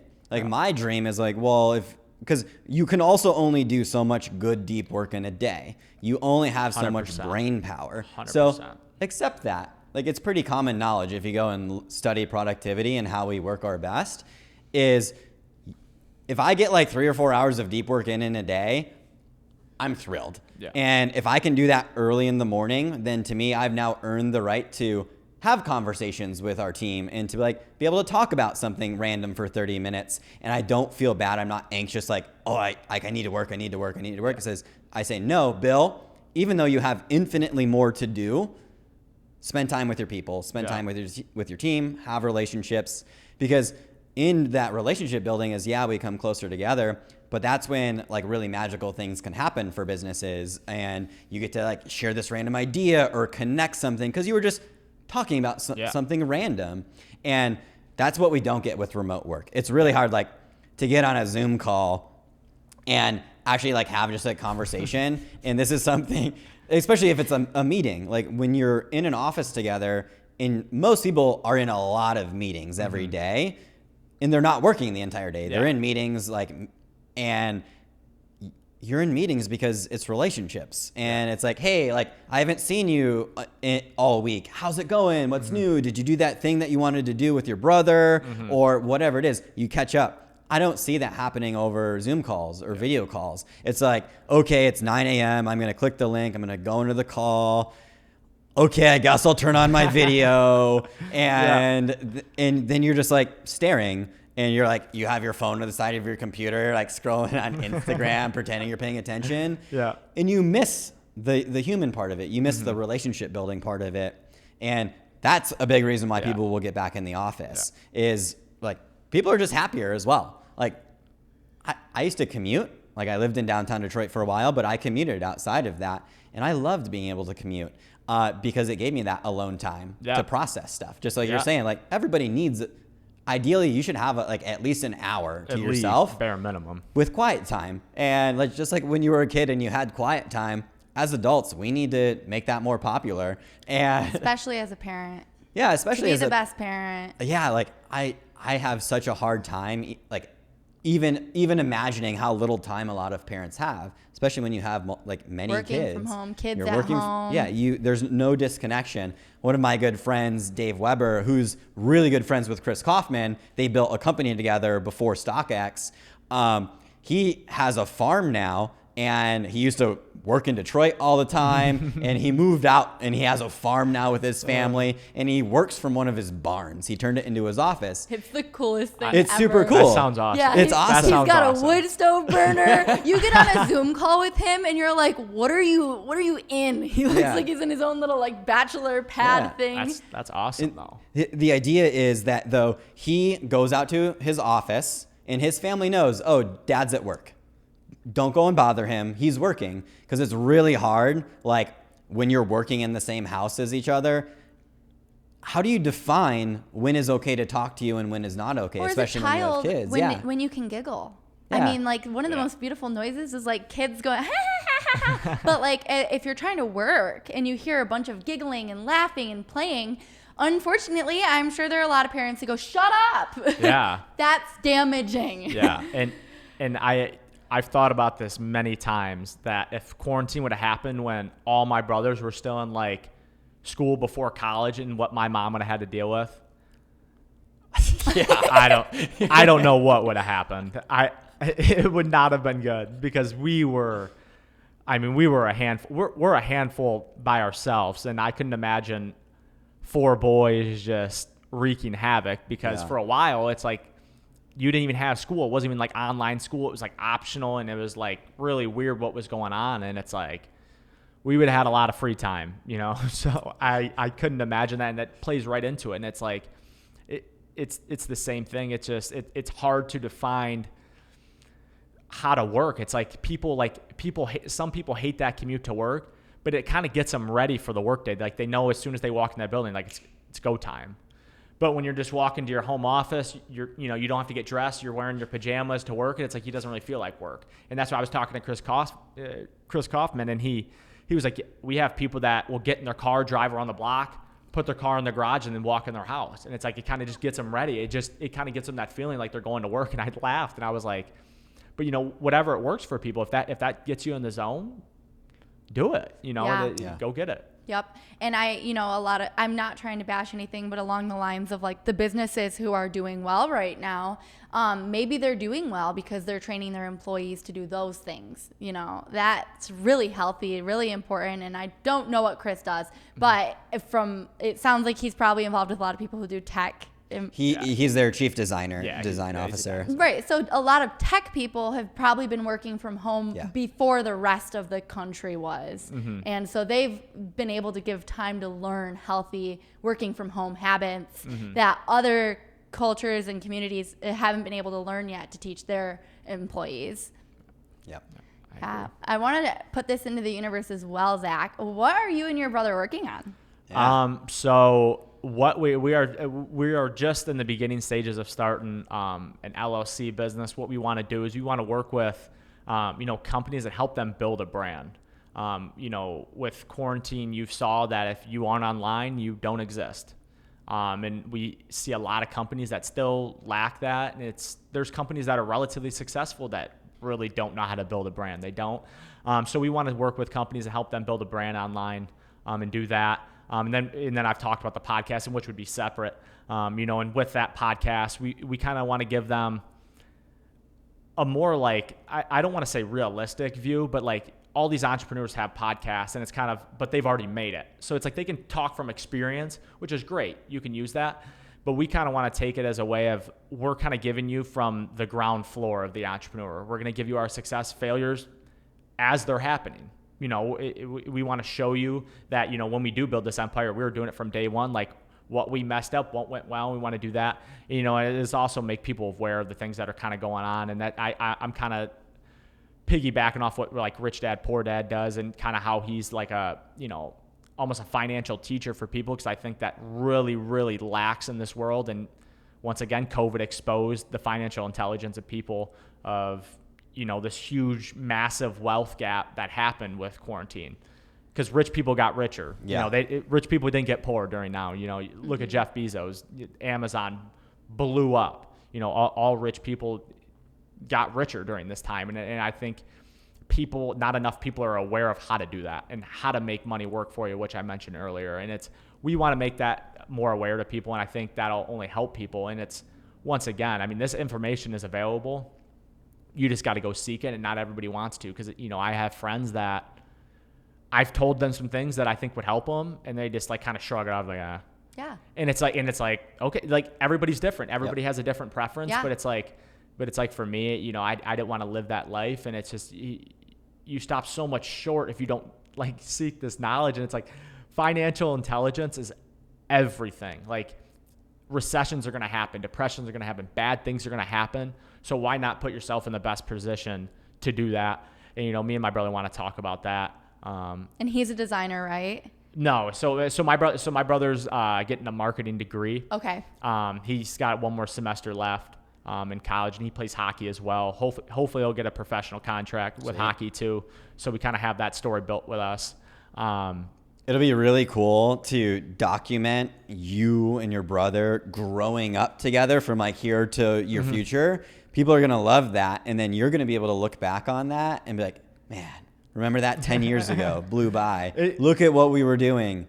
And exactly. As you build your empire, because that's history. Yeah. And so it sounds like it's like a documentary / reality show of you guys building your legacy. That's cool. 100%. And I think that's the one thing we use the most is we want to create a legacy. We want to have generational wealth. Like we want to leave things for our kids as kids. Like we want that. And I think, and I was reading my book yesterday, and I went and did some research. I've been waiting to say this in this podcast. Yeah. I'm glad this came up. So I was reading the book, and it talked about, and this study was done in 2016. So it's not a new study, but I just read about it in my book, and that's what made me aware of it. They did a study of a survey of 95-year-olds. If they could redo their life, what would they redo? So the three things they talked about was, one, they would cherish more memories. They would think more, you know, reflect on what's kind of going on in their life. Two, they would take more risk and chances. So that's kind of like what I want to do. Like a lot of people think investing is risky. It's only risky if you don't know what you're doing. You know, every investment's risky, but can you put yourself in the best position? Absolutely you can, and that comes from knowledge. And three was they wanted to leave a legacy. And I know it's not a new study, but it's like, you have 95-year-olds giving you the answer to the test, three things they would do. I don't want to be 95 or, you know, whatever age and think back like, oh, I wish I could do that. I don't want to do that. I want to look back when I'm 95 and be like, I did it. And, you know, those are the three things that, you know, ever since I've read that, I can't get out of my head. I couldn't even sleep last night thinking about it. I was so excited to tell you guys about it. And I want everybody to know about it. And it's, you know, they always say respect your elders. And it's like, you know, you got your elders kind of giving you answers to the test. So it's why not do that? Why would you stop short and, you know, and settle for average when it's like all this is out here, all this greatness is out here. You know, the world's an incredible place and it's an amazing place. So, you know, why not be able to cherish that and, you know, leave something behind when you're gone? Because the only thing that's guaranteed in life is death and taxes. So, you know, why worry about that? You know, go live your life, you know, one day at a time, or, you know, however you do it, whatever you put in your head, and go get it. Because I think that's the best thing to do. Yeah. Taxes, unless you're Jeff Bezos and Amazon, because you don't pay taxes. Well, yeah. Just yet. That's another thing. That's another thing. Hey, when you're a business owner and you're an investor, the taxes go down. You know, the taxes are built for the rich. And that's kind of what Rich Dad, Poor Dad talks about. That's what we want to talk about. And it's the rich people don't get taxed. You know, you can put all the taxes in place on the rich people. They're too smart. They're going to figure out a way around it. And guess where those taxes go? They go down to the middle class, and they just get pushed down because it's right. Can't tax the rich people because they hide their money. I'm not trying to be this is not political. This isn't even an opinion, and it's not political. But everyone was mad that Trump didn't pay taxes, and I was like, he's a genius. But everyone wanted to talk about how Trump went bankrupt. And I'm like, so are we calling Trump rich? Are we calling Trump poor? Are we calling Trump stupid? I think he's smart. But everyone's gonna applaud, you know, Amazon and other businesses. But we're gonna, I don't know. I'm just all over the place. I get heated. I'm like, make up your mind. You're contradicting when you speak. Everybody focused on him only paying $800 in taxes. He denied it. He 100% only paid $800 in taxes. But he's smart to do that. Why wouldn't you invest your money and put your money in places that are legal to do? 100% illegal legal what he was doing. So why not do that? Why would you want to give your money to the government and the government's going to do whatever with your money? Why not put it to where you can create that generational wealth? And you know that comes from investing. And when you're a business owner, there's tax advantages. And when you're an investor, there's even more tax advantages. So when I hope to one day have as much money as Donald Trump, and I hope I only pay $100 in taxes. Yeah, and the point of the bankruptcy too is like he was willing to invest into things, and they didn't take off, but he trusted. All right, I'm try again. What he declared bankruptcy 23 times or something. Yeah. But did that stop him from the 50 or plus successes he had and then becoming president? Like, I know not everyone's happy and I get it, but I'm still just saying, as far as leadership goes, he really freaking trusts himself. Yeah, for sure. And Warren Buffett talks about, you don't have to be right every time. Yeah. You only got to be right a couple times. It's like you're going to have a lot more failures than you'll have successes. But those successes most likely are going to be 10 times better than those failures. And that's where these rich people get rich. They're losing money too. It's not like they're hitting on all cylinders and they never miss. Yeah. They miss more than anybody, and that's why they're rich, because they learn from those failures. Yeah. We just don't see the failures. Exactly. They're not like, hey everybody, I failed. I tried a bunch of stuff, sucked at it. It was terrible. Exactly. It didn't work. Exactly. It's like you don't see that. It's the behind the scenes stuff. It's that grueling work. It's you working out every morning. It's you training. And it's building up that tolerance of saying like, well, I know that eventually, like, I'm betting on myself. I know I'm capable. I know I didn't make it this time. That's okay. I'm going to try again. I know I didn't make it this time. That's okay. I'm going to try again, because eventually you'll get it. Because one thing is guaranteed throughout that process, you're learning. Yeah. And as long as you're looking back and understanding, okay, what did I do well? What happened? What could we have done differently? And not saying like, I wish I would have done that thing differently. It's like, no, own your decision, own what the decisions that you made them for a reason, because you thought they were the right thing at the time. Mm-hmm. That's okay. Don't hold it against yourself. 100%. That's not going to help you. 100%. Yeah, and I also want to acknowledge too, your business. I love that you're calling it branding, mm-hmm. brand building instead of marketing, mm-hmm. because I think brand building is different than marketing, and sometimes the two get merged. But I think brand building specifically is something that more people should be specialized in, because I'm a business owner. I can tell you everything about what I want people to see in my business. It doesn't mean they're going to see it if the brand is off, mm-hmm. you know, and it goes way beyond just logos and images. Mm-hmm. Brand is also emotionally the experience you're going to bring people. Like, what do you want people to feel when they come in, when they go on your website even? Exactly. And the brand is what people think about when they hear your name. Like Chick-fil-A, when you hear Chick-fil-A, everybody's like, best customer service. Amazon, when people think Amazon, like Jeff Bezos is all about customer experience, You order that thing, somehow it's at your doorstep the next day. Trader Joe's and Aldi are the same owners, but they're very different feelings when you hear the names. Like, I hear Trader Joe's, I'm like, yes. I hear Aldi. Aldi, I think, they're definitely trying to get more in the direction that they have Trader Joe's in, but it's not there. They have a lot of recovery to do.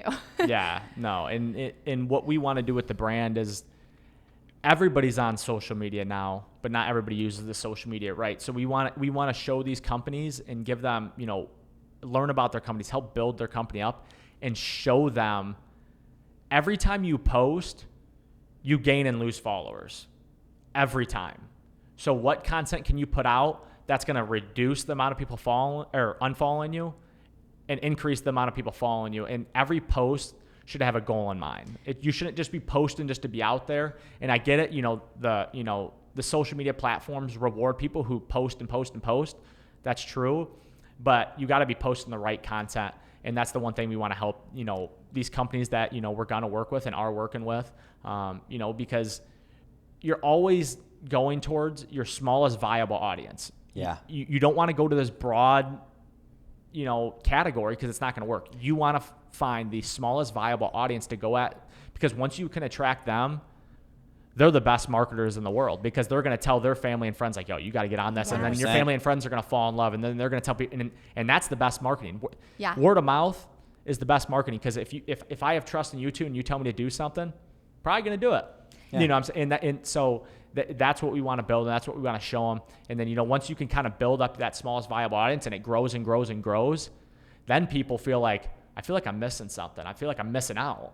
And that was the one thing with like Amazon, where I have never ordered anything from Amazon until quarantine happened. Never. And I saw how incredible they were working. I'm like, I'm going to start ordering some stuff from there. It was just a thought. And that's what we want to do, and help people build that brand, because Amazon has, of course, probably one of the best brands ever. Yeah. Amazon has enough money that, like, sometimes when you have to return things, they're like, just keep it. Like, I'll refund you. It's a new thing with Walmart and Amazon. They're saying, like, they'll do the math and say it's actually more expensive for us to ship that back to us, because it costs money when you ship stuff back. So yeah, just keep it. Like, whatever.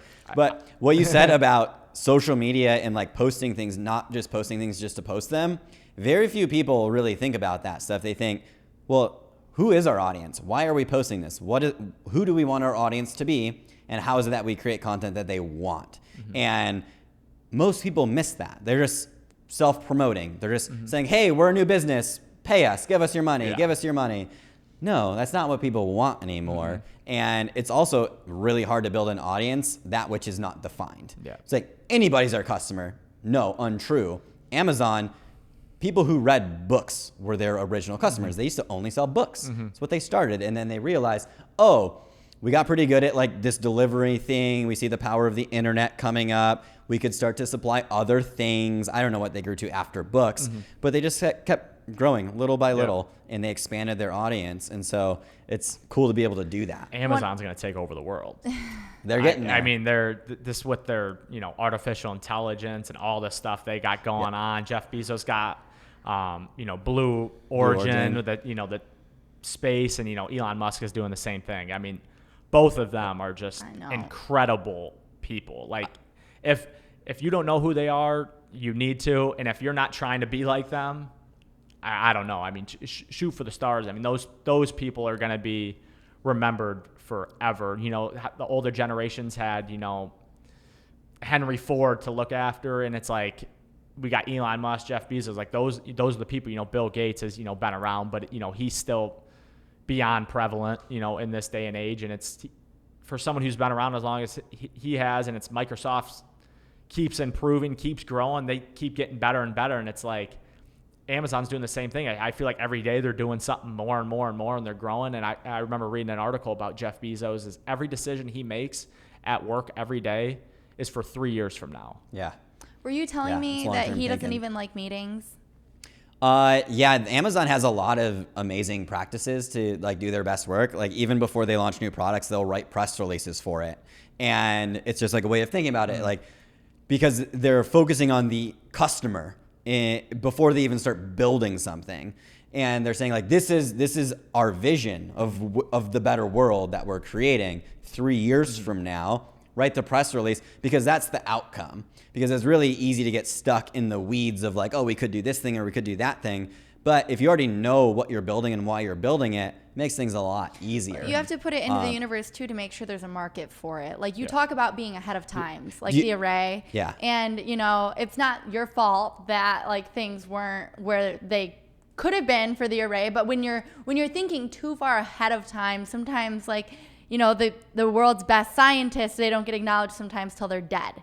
Like, I hate to say that, but you have to, when you put it out into the universe, you do those press releases, you get the response and the feedback back from people. Yes, we want this, we need this, we're looking forward to it. Thank you for letting us know it's coming. The press release is an internal project. No, it's not going out into the world because you wouldn't announce something. It's telling people. Yeah, it's internally. It's not keeping it in, like with just a couple people. It's telling. I mean, press releases even internally are still hundreds, right? In a company like Amazon, hundreds of people. Oh, I don't know. They have so many employees. I don't know. I mean, they have over 1 million people now. Yeah. Like, I got to imagine that they employ everybody. They get a lot of opinions when they do that, Yeah. even if it's just internal. They're big enough to have their own world. Yep. So yeah, Amazon has a lot of like really interesting internal practices for meetings. It's not that they don't have meetings, but they have their meetings written out beforehand, and everyone will contribute and they'll add notes and stuff or ask questions before the meeting, because meetings are a huge time suck. When I was running my business inside of Quicken Loans, we grew up to 18 team members, and our CEO at the time, it was like our CEO and me, we were the co-founders of it, and he would call these meetings that were just senseless. He hadn't thought about them. I'm doing the math in my head. I'm like, I know how much we're paying all of these people, and for everyone to sit here and listen to you talk for 90 minutes just costs us like $8,000. It's crazy. So yeah, they do a lot of really cool stuff, and that's why I respect companies like Amazon. Is a lot of people will say, oh, they're a monopoly, they're just dominating everything. I say, hey, good for them. 100%. As an entrepreneur, I'm like, I want that. Like, why would I start a business and not have the desire to grow it as much as I can? Because I'm starting a business that I believe in, that I believe will help people. So why would I not want to help more people? I agree. Doesn't make any sense. The people that hate monopolies are people that either can't do what they're doing or are losing because of that monopoly. But at the end of the day, I get, in a free enterprise system, we don't want monopolies. I get the purpose behind it, but that's kind of what you build a business to do. That, like, you want to be the number one. You want to dominate the market share. Like that's the goal. I don't think anybody ever goes into business like, I just need like 1% of the market share, I'm good. Like, no one does that. No one. I mean, maybe people do, but certainly not me. Yeah. Yeah, like Bill was asking me, he's like, so what's Zach do? And I was like, I know he is an entrepreneur. And I was like, and I'm leaving it broad at that because, we're connected on LinkedIn, Instagram, and Facebook. And by that point, you then messaged me. You're like, hey, I think your podcast is cool. I was like, that's 3 connections. Clearly, there's a conversation worth having. Do you want to be on? Yeah. I was like, I don't care what we talk about. I want to know what entrepreneur means to you. Yeah. And then, so when Bill asked me about you, that's kind of what I said. And I said, but he did post on LinkedIn that he believes people should be investing 70% of their income back into themselves and their business, and save 30% because it does say the average person or average business owner should invest 15% back into the business, which is really fucking low. So with that, what I was kind of saying, I was saying it more for like the 9 and 5 employer and for anybody young starting. They say 15%, 20%, you're crazy if you're investing and saving that. Like that's kind of the old day and age, and that's so minuscule. Like, people are realizing that who've put 10, 15, 20% away, for 40 years, they're looking at retirement and they're like, this isn't enough. Yeah. And they have to keep working. So why not when you're young, especially when you're young, before you have your family, kids, you have, major expenses, why not invest and save 70% and then you can spend 30?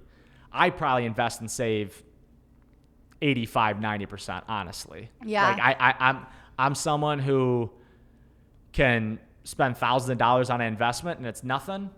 And then I go to the grocery store and it's like $50. I'm like, oh, and that's just who I am. And I know I probably could get a little bit better at that, cause it's $50, you know what I'm saying? But I like investing in assets and building assets because, and what I said on that post, it's, build assets while you're young that are going to pay for the things you want later in life. Yeah. We went to a gas station yesterday and Bill goes, oh, it's 10 cents more here. We're going to go to the one down the road. I noticed it's cheaper. He's like, that's about $3 after I fill up my tank. I'm like, if it's like 30 cents, I don't really care. But if it's like $3, I'm like, I could think of what I could do with $3. But over time. Yeah, over time throughout Yeah. the year, right?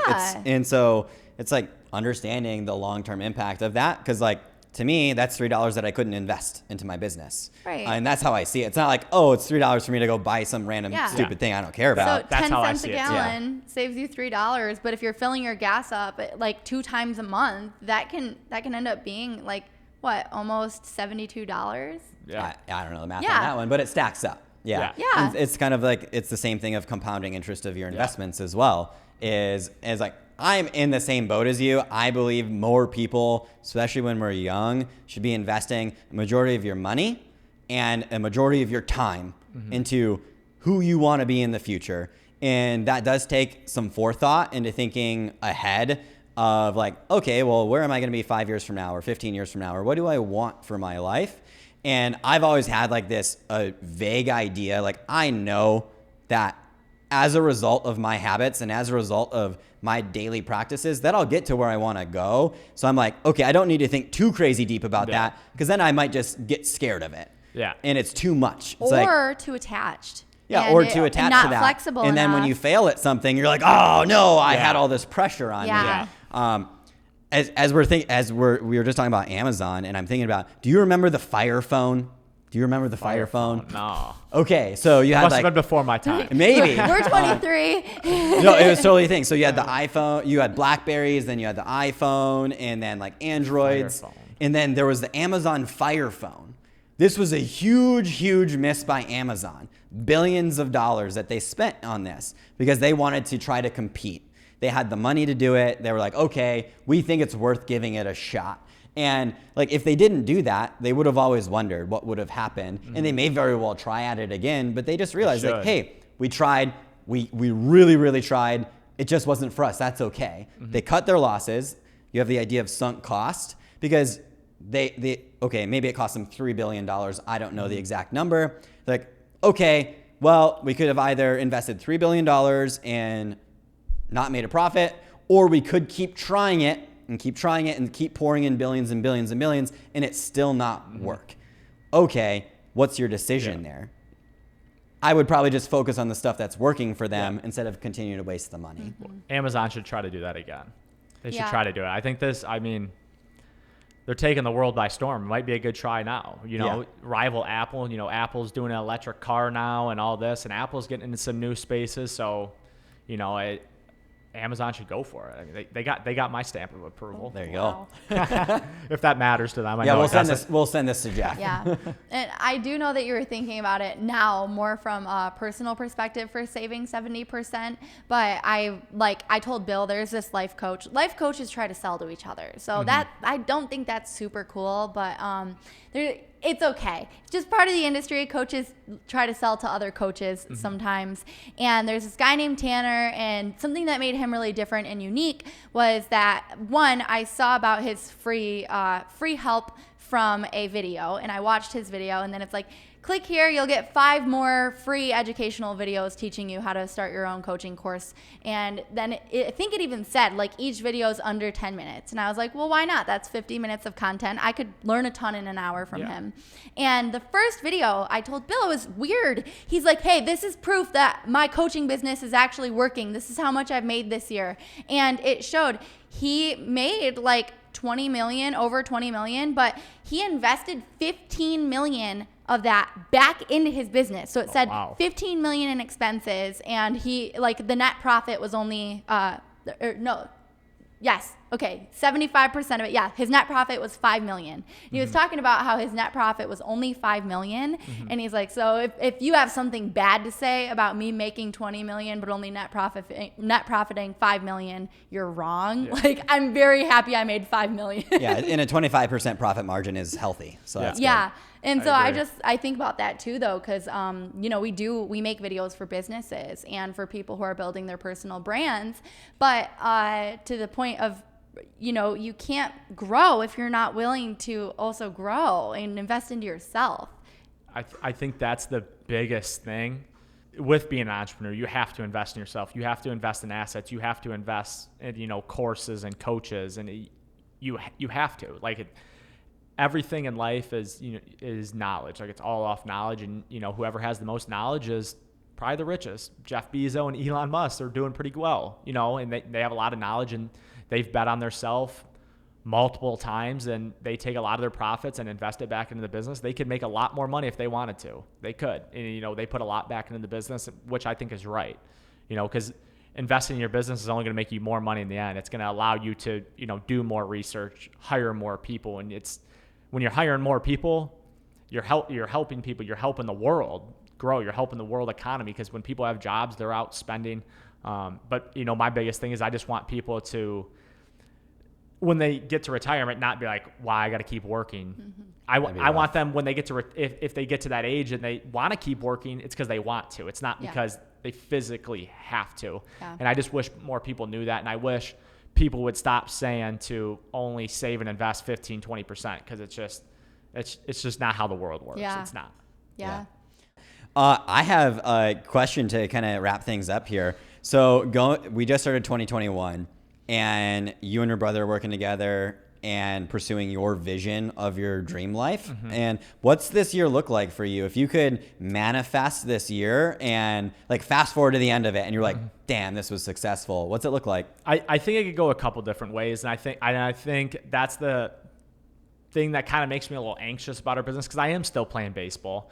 So, and he's doing hockey and in school. Yeah. So he'll be done in, whatever this year's April or whatever. So he'll be done with that. And then, but I'll be in my season. But the greatest thing that COVID taught us is that you can work far away. And especially with what we want to do with the brand building, we can do that online. We can do Zooms and, we can still have our meetings.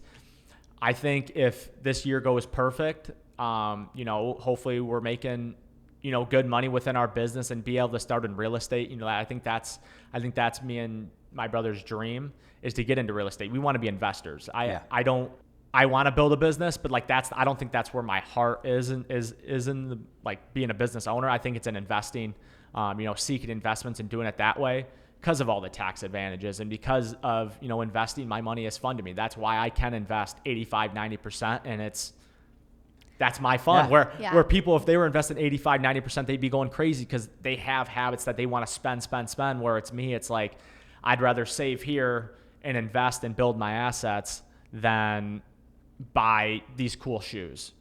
And it's not that I don't have that preference. I like looking good. I like feeling good, because that's a real thing. And you need to invest in yourself with clothes, and you kind of need to reward yourself that way. But that's not kind of how my brain thinks. I like building my asset column, and that's, so I think if this year went perfect, we have a very steady business, hopefully working with multiple companies. We've hired a couple people to join our team. Sweet. And that's one thing Chris Kaufman, told me about. He's like, the one problem I had when I was first started was that I took too long to hire a team. He's like, I tried to spread myself too thin. And when he said that, I was like, wow, that's because I was going to do that. I was going to be like, we'll just grind it out. We'll figure it out. But it's now thinking back, it's like, I hope we can hire a team. I want to hire people, because that means our business is growing. We're helping people reach their dreams. And hopefully, like I said, we're invested in a couple real estate properties, developing our passive income stream. Because I think, once you get enough passive income stream is when you really become financially free. And that's my number one goal in life, is to be financially free and be able to do whatever I want. So if I want to go to Europe for a month, my money's still coming in regardless. And my business is still running. My investments are still going. So that would be a perfect 2021. Yeah. And, I really do think it can happen. I have the belief, and I know that, me and my brother are onto something, and I know a lot of businesses could use our help. It's just the difficult task of, getting to them and them accepting it, because it's, we can do everything and we can show them what they need. But at the end of the day, the business owners have to be about it, and they have to, know that's what they need. So I'm excited to develop that, and I'm ready for the challenge. I've never been scared of a challenge, so I'm excited for that. Yeah, that's super exciting. So real estate, because you want to build wealth. Yep. And real estate is a tried and true method of building wealth. So that's smart. And then building your team to serve more and more customers who you want to serve. That's exciting times for you. Yeah, I was reading a Dave Ramsey book, and he always talked about, when you're excited about something, it's like you can't wait to get up in the morning. You can't wait. And, I'm an early riser, and especially once I started kind of developing all these habits, these healthy habits, that it's like, I go to sleep at 9:30, and it's, I'm up at 5 a.m. And, I don't miss a day, 7 days a week. On the weekends, it's, I use my weekends to get ahead of people. And I think that's think that's the difference between an entrepreneur is what they do on the weekends and what, the average people do. Like I said, I used to be a big sports watcher. I don't watch any sports. You could ask me what stuff's going on and I probably won't know. And that's fine. And I feel like there'll be a time in my life where I'll be able to get back into sports when, when I am financially free, and I'm willing to sacrifice. And I think one of the bigger things with being an entrepreneur, you got to be willing to sacrifice. Yeah. You have to be willing to sacrifice not hanging out with friends, not going to the bar, not, maybe going on as many vacations as you could if you weren't saving as much money, So it's like and that's the one thing, I probably could afford to go on a couple of vacations and enjoy and kind of get that experience. But, right now I'm really dialed in and really pressed into building our company and building my assets and building something for the future. I'm not looking a month down the line, and, I'm thinking years ahead. I do my best to kind of stay like that, because when you think years ahead, you'll plan your day a lot different than when you're planning for the day. Yep. So, yeah, Brianna plans like 10 years ahead. So well, that's good. I can't talk about what I want for 2021 without thinking about what I need for 2026. So that's 5 years ahead. I make my very, very, very specific detailed relationships, which are client relationships. I get very detailed with what I want for 2022 with them when I have my conversations with them now in 2021. And I'm already forming a lot of my 2022 goals right now, because like I said, everything's habits. So for all of 2021, that's just habits. 2021 goal setting, it's already over. It's too late.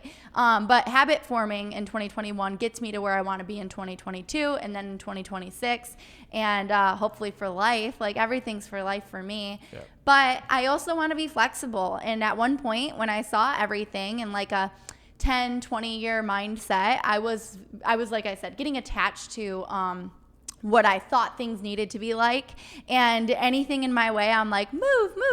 But then I'm like, wait a minute. I have to slow down, remember why I'm doing what I'm doing. And so I think thinking 5 years ahead is probably the safest route for my pace. Anything more is very dangerous. Yeah. And you can think years ahead, and that's good. But, never forget the lessons those 95-year-olds telling you. You need to reflect more, take more chances, take more risks. Yeah. And leave a legacy. That's the goal. Everybody wants to be liked. Everybody wants to be remembered. Why not do it that way? And good things come from difficult things. Nothing good comes easy. Yeah. So bet on yourself and see what happens, because only good things are going to happen. Right. And as far as productivity goes too, we're talking about working on the weekends.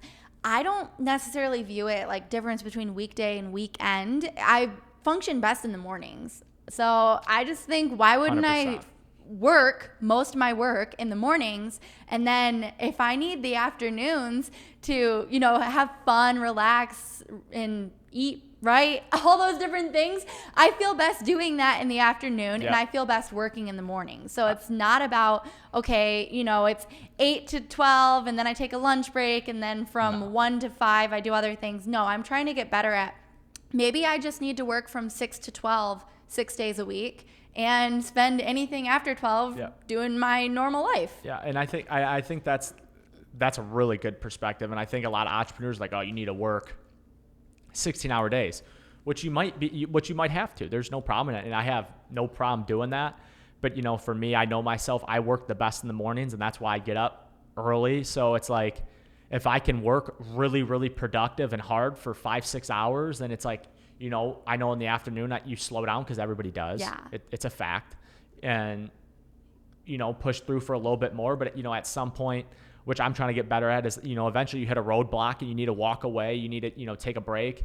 And that's one thing my brother helps me with, because I'm all about, if we're not doing something, someone's passing us, and that's, and I don't think that's a bad way. I'm like that too. I don't think that's a bad way to think, but no, there needs to be a happy medium where it's all right, take a break, maybe take the rest of the day off or what. But it's, Mark Cuban said he's like, the greatest thing about business is 365 days a year is someone's trying to beat your ass. Yeah. So it's like as soon as I read that, I was like, he's 100% right. So it makes it hard for me to kind of just sit down and be like, I'm going to relax. Yeah. And I can't, it's hard for me. And that's why, I don't really think like, oh, I'm going to take a vacation. Like, I don't really think like that. I don't. And, you know, maybe I should. Maybe it would help, but I just haven't done it. Good vacation perspective and work.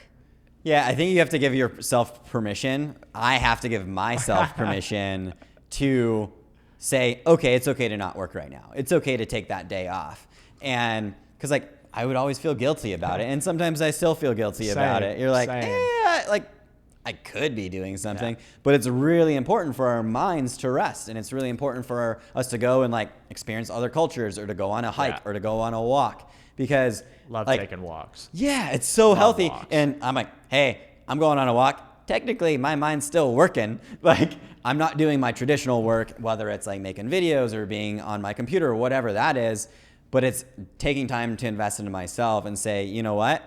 To be your best self, you've got to actually slow down so that way you can speed up. Well, I was also thinking about how like we're going to go to Arizona for a month and we're going to work in Arizona, but like a lot of my friends specifically are like, oh my gosh, it's so nice. You're going to go on a month-long vacation. I'm like, no, it ain't vacation. No, I'm going to go work for a month in the sun. And I think that's the one thing that, you know, once we get our business going, it's all these entrepreneurs, when they go on vacation, it's not like they're just blocking workout. No. You know, they're still working for a couple hours a day, and that's perfect. You know, I'm a morning person, so I'm going to get up probably before a lot of people. So if I can get 3-4 hours in and then people are starting to wake up, it's like I still got to work and it's like now everybody's up. All right, let's go have fun together and, you know, and build. Do you set an alarm? I do set an alarm, but a lot of times like if I get up at like 3:30 or 4 a.m. and it's like I'm wide awake, I just start my day. I don't go lay in bed because I find that I just get more groggy. It's like I'd rather I can nap during the day, you know, if I have to. I don't love naps. I feel like every time I wake up, I feel like I have a headache. I just have I'm just groggy. And I feel like it takes me 3 hours before I'm back into it. And it's like, when you go to just bed, push through. Yeah. What'd you say? When you go to bed. Like 9:30. Yeah. Sorry, another weird questions, but a lot of people, they're kind of used to the routine of like, they wake up at 7 and they're going to bed at like midnight. And then they're like, I don't know how you get up so early. And it's like, I go to bed early. Yeah, and that goes right back into sacrifices. Like, trust me, I don't love going to bed at 9 p.m. Like, there's some nights where I'm like, I need it. And there's some nights like, oh, I wish I could stay up. Like, I still have that thought in the back of my head, like, hey, let's watch some TV. But I'm like, no, you got to go to bed. Right. Like, it's just what it is. And it's all priorities in life. And I know, hey, the TV's always going to be there. So why not get some rest? That's going to be a lot more beneficial. And I feel like a lot of people lack that. It's like sleep's incredible. Yeah. So you need it. And you can get most things on replay now. Yeah. Like, you know, like before they had like TiVo and you could record it and you're like, man, I can only record 2 things at once. But like now almost everything you can just restream. Even live stuff online, you can restream. Well, that's all these satellite companies they're going to disappear because it's all these individual channels. Yeah. They're just going to be a paid subscription. Yeah. Just like Disney Plus, there's going to be, you know, TNT Plus and ESPN Plus already has it. It's like that's where everything's going to go because there's going to be no direct TV and Comcast. It's going to be you get a smart TV, you hook it up to the internet, you pay for what you want, which is probably more effective and it is cheaper. It is cheaper. If you only watch 2-3 channels, why are you paying for 500 channels? Yeah. But imagine being a kid and like you didn't have the opportunity to scroll and stop on the History Channel and to stop on Discovery Channel. I know this is dramatic. It's a different world, though. I know, but I liked those random things that I'd stop on and learn from. And when you limit yourself to a certain, like, Netflix, Hulu, this, that, you're also limiting the things that you're going to learn from. I agree. I do agree with that. Yeah. I think it's a different... It's different. It's a different age. And I think a lot of kids, like... Not many people are reading books. And Mark Cuban talked about this. He's like, my kids don't read books. But he's like, they'll spend hours on YouTube learning stuff. Yeah. So it's just things are transitioning. Like, one of my habits is 15 minutes of YouTube or TED Talk. But YouTube, I think YouTube is the most incredible thing ever. Yeah. Like, I think that has the most potential out of anything going on. And they've talked about it like branching out from Google and being its like own separate publicly traded company. Can't wait. Can't wait. I'll definitely invest in it because I think YouTube can go millions of different ways and they could truly take over a lot of it. They could take over the streaming service because it's educational. You could stream, you can do live. And I mean, I think the world of YouTube for sure. Well, Zach, I'm so grateful you came. You have so much knowledge to share. I'm thankful you invited me. This has been one of the best experiences I've ever had. Hopefully we can do it again. Yeah, I would love to do it again. I actually was going to say, that's why I was asking like your goals, like what's the end of the year look like for you? Because even if we check in like 3 months from now, have another conversation, how's it going? With Chris. Yeah, with your brother. It'd be fun to have you guys on. No, Chris Kaufman. Oh, there you go. We could have Chris Kaufman. I would love this is me telling Chris Kaufman, you're going to come hang out here with Zach. Yeah, you need to come here, Chris. Too. Yeah, we need that. That'd be awesome. We'll go to StockX we'll headquarters. Get your brother, though, for sure. Let's do it. Yeah, and my brother would be weighing. Yeah. He's even more of a talker than me, so it's going to be longer than an hour probably. Yeah. We're probably like an hour and a half right now. 2 hours, yeah. That's how... Wow. This is Joe Rogan. We were talking about Joe Rogan. It's like, how's he talk for 3 hours? I'm like, it's not that hard. Trust me. It's hard to not talk that long. Yeah, like my podcast, I like have so many hours of filming now, and it's so funny because I've learned I have to come to my podcast with 5 topic points and really stay on those points, or else this is what happens. But I'm okay with it for making Mammoth because this is our business. This is the reality of who we are. This is awesome. You guys are gonna crush it. You guys are gonna crush it for sure. Thanks so much. You guys have my stamp of approval, and I'll always watch your guys' stuff. I'll always be available if you guys ever want me on to come again. This was awesome. Yeah. When we get my podcast going, I'd love to have both of you on it as well. This has been an incredible experience. I appreciate it. Yeah, Definitely. absolutely. We appreciate you. Yeah, thank you. Yeah.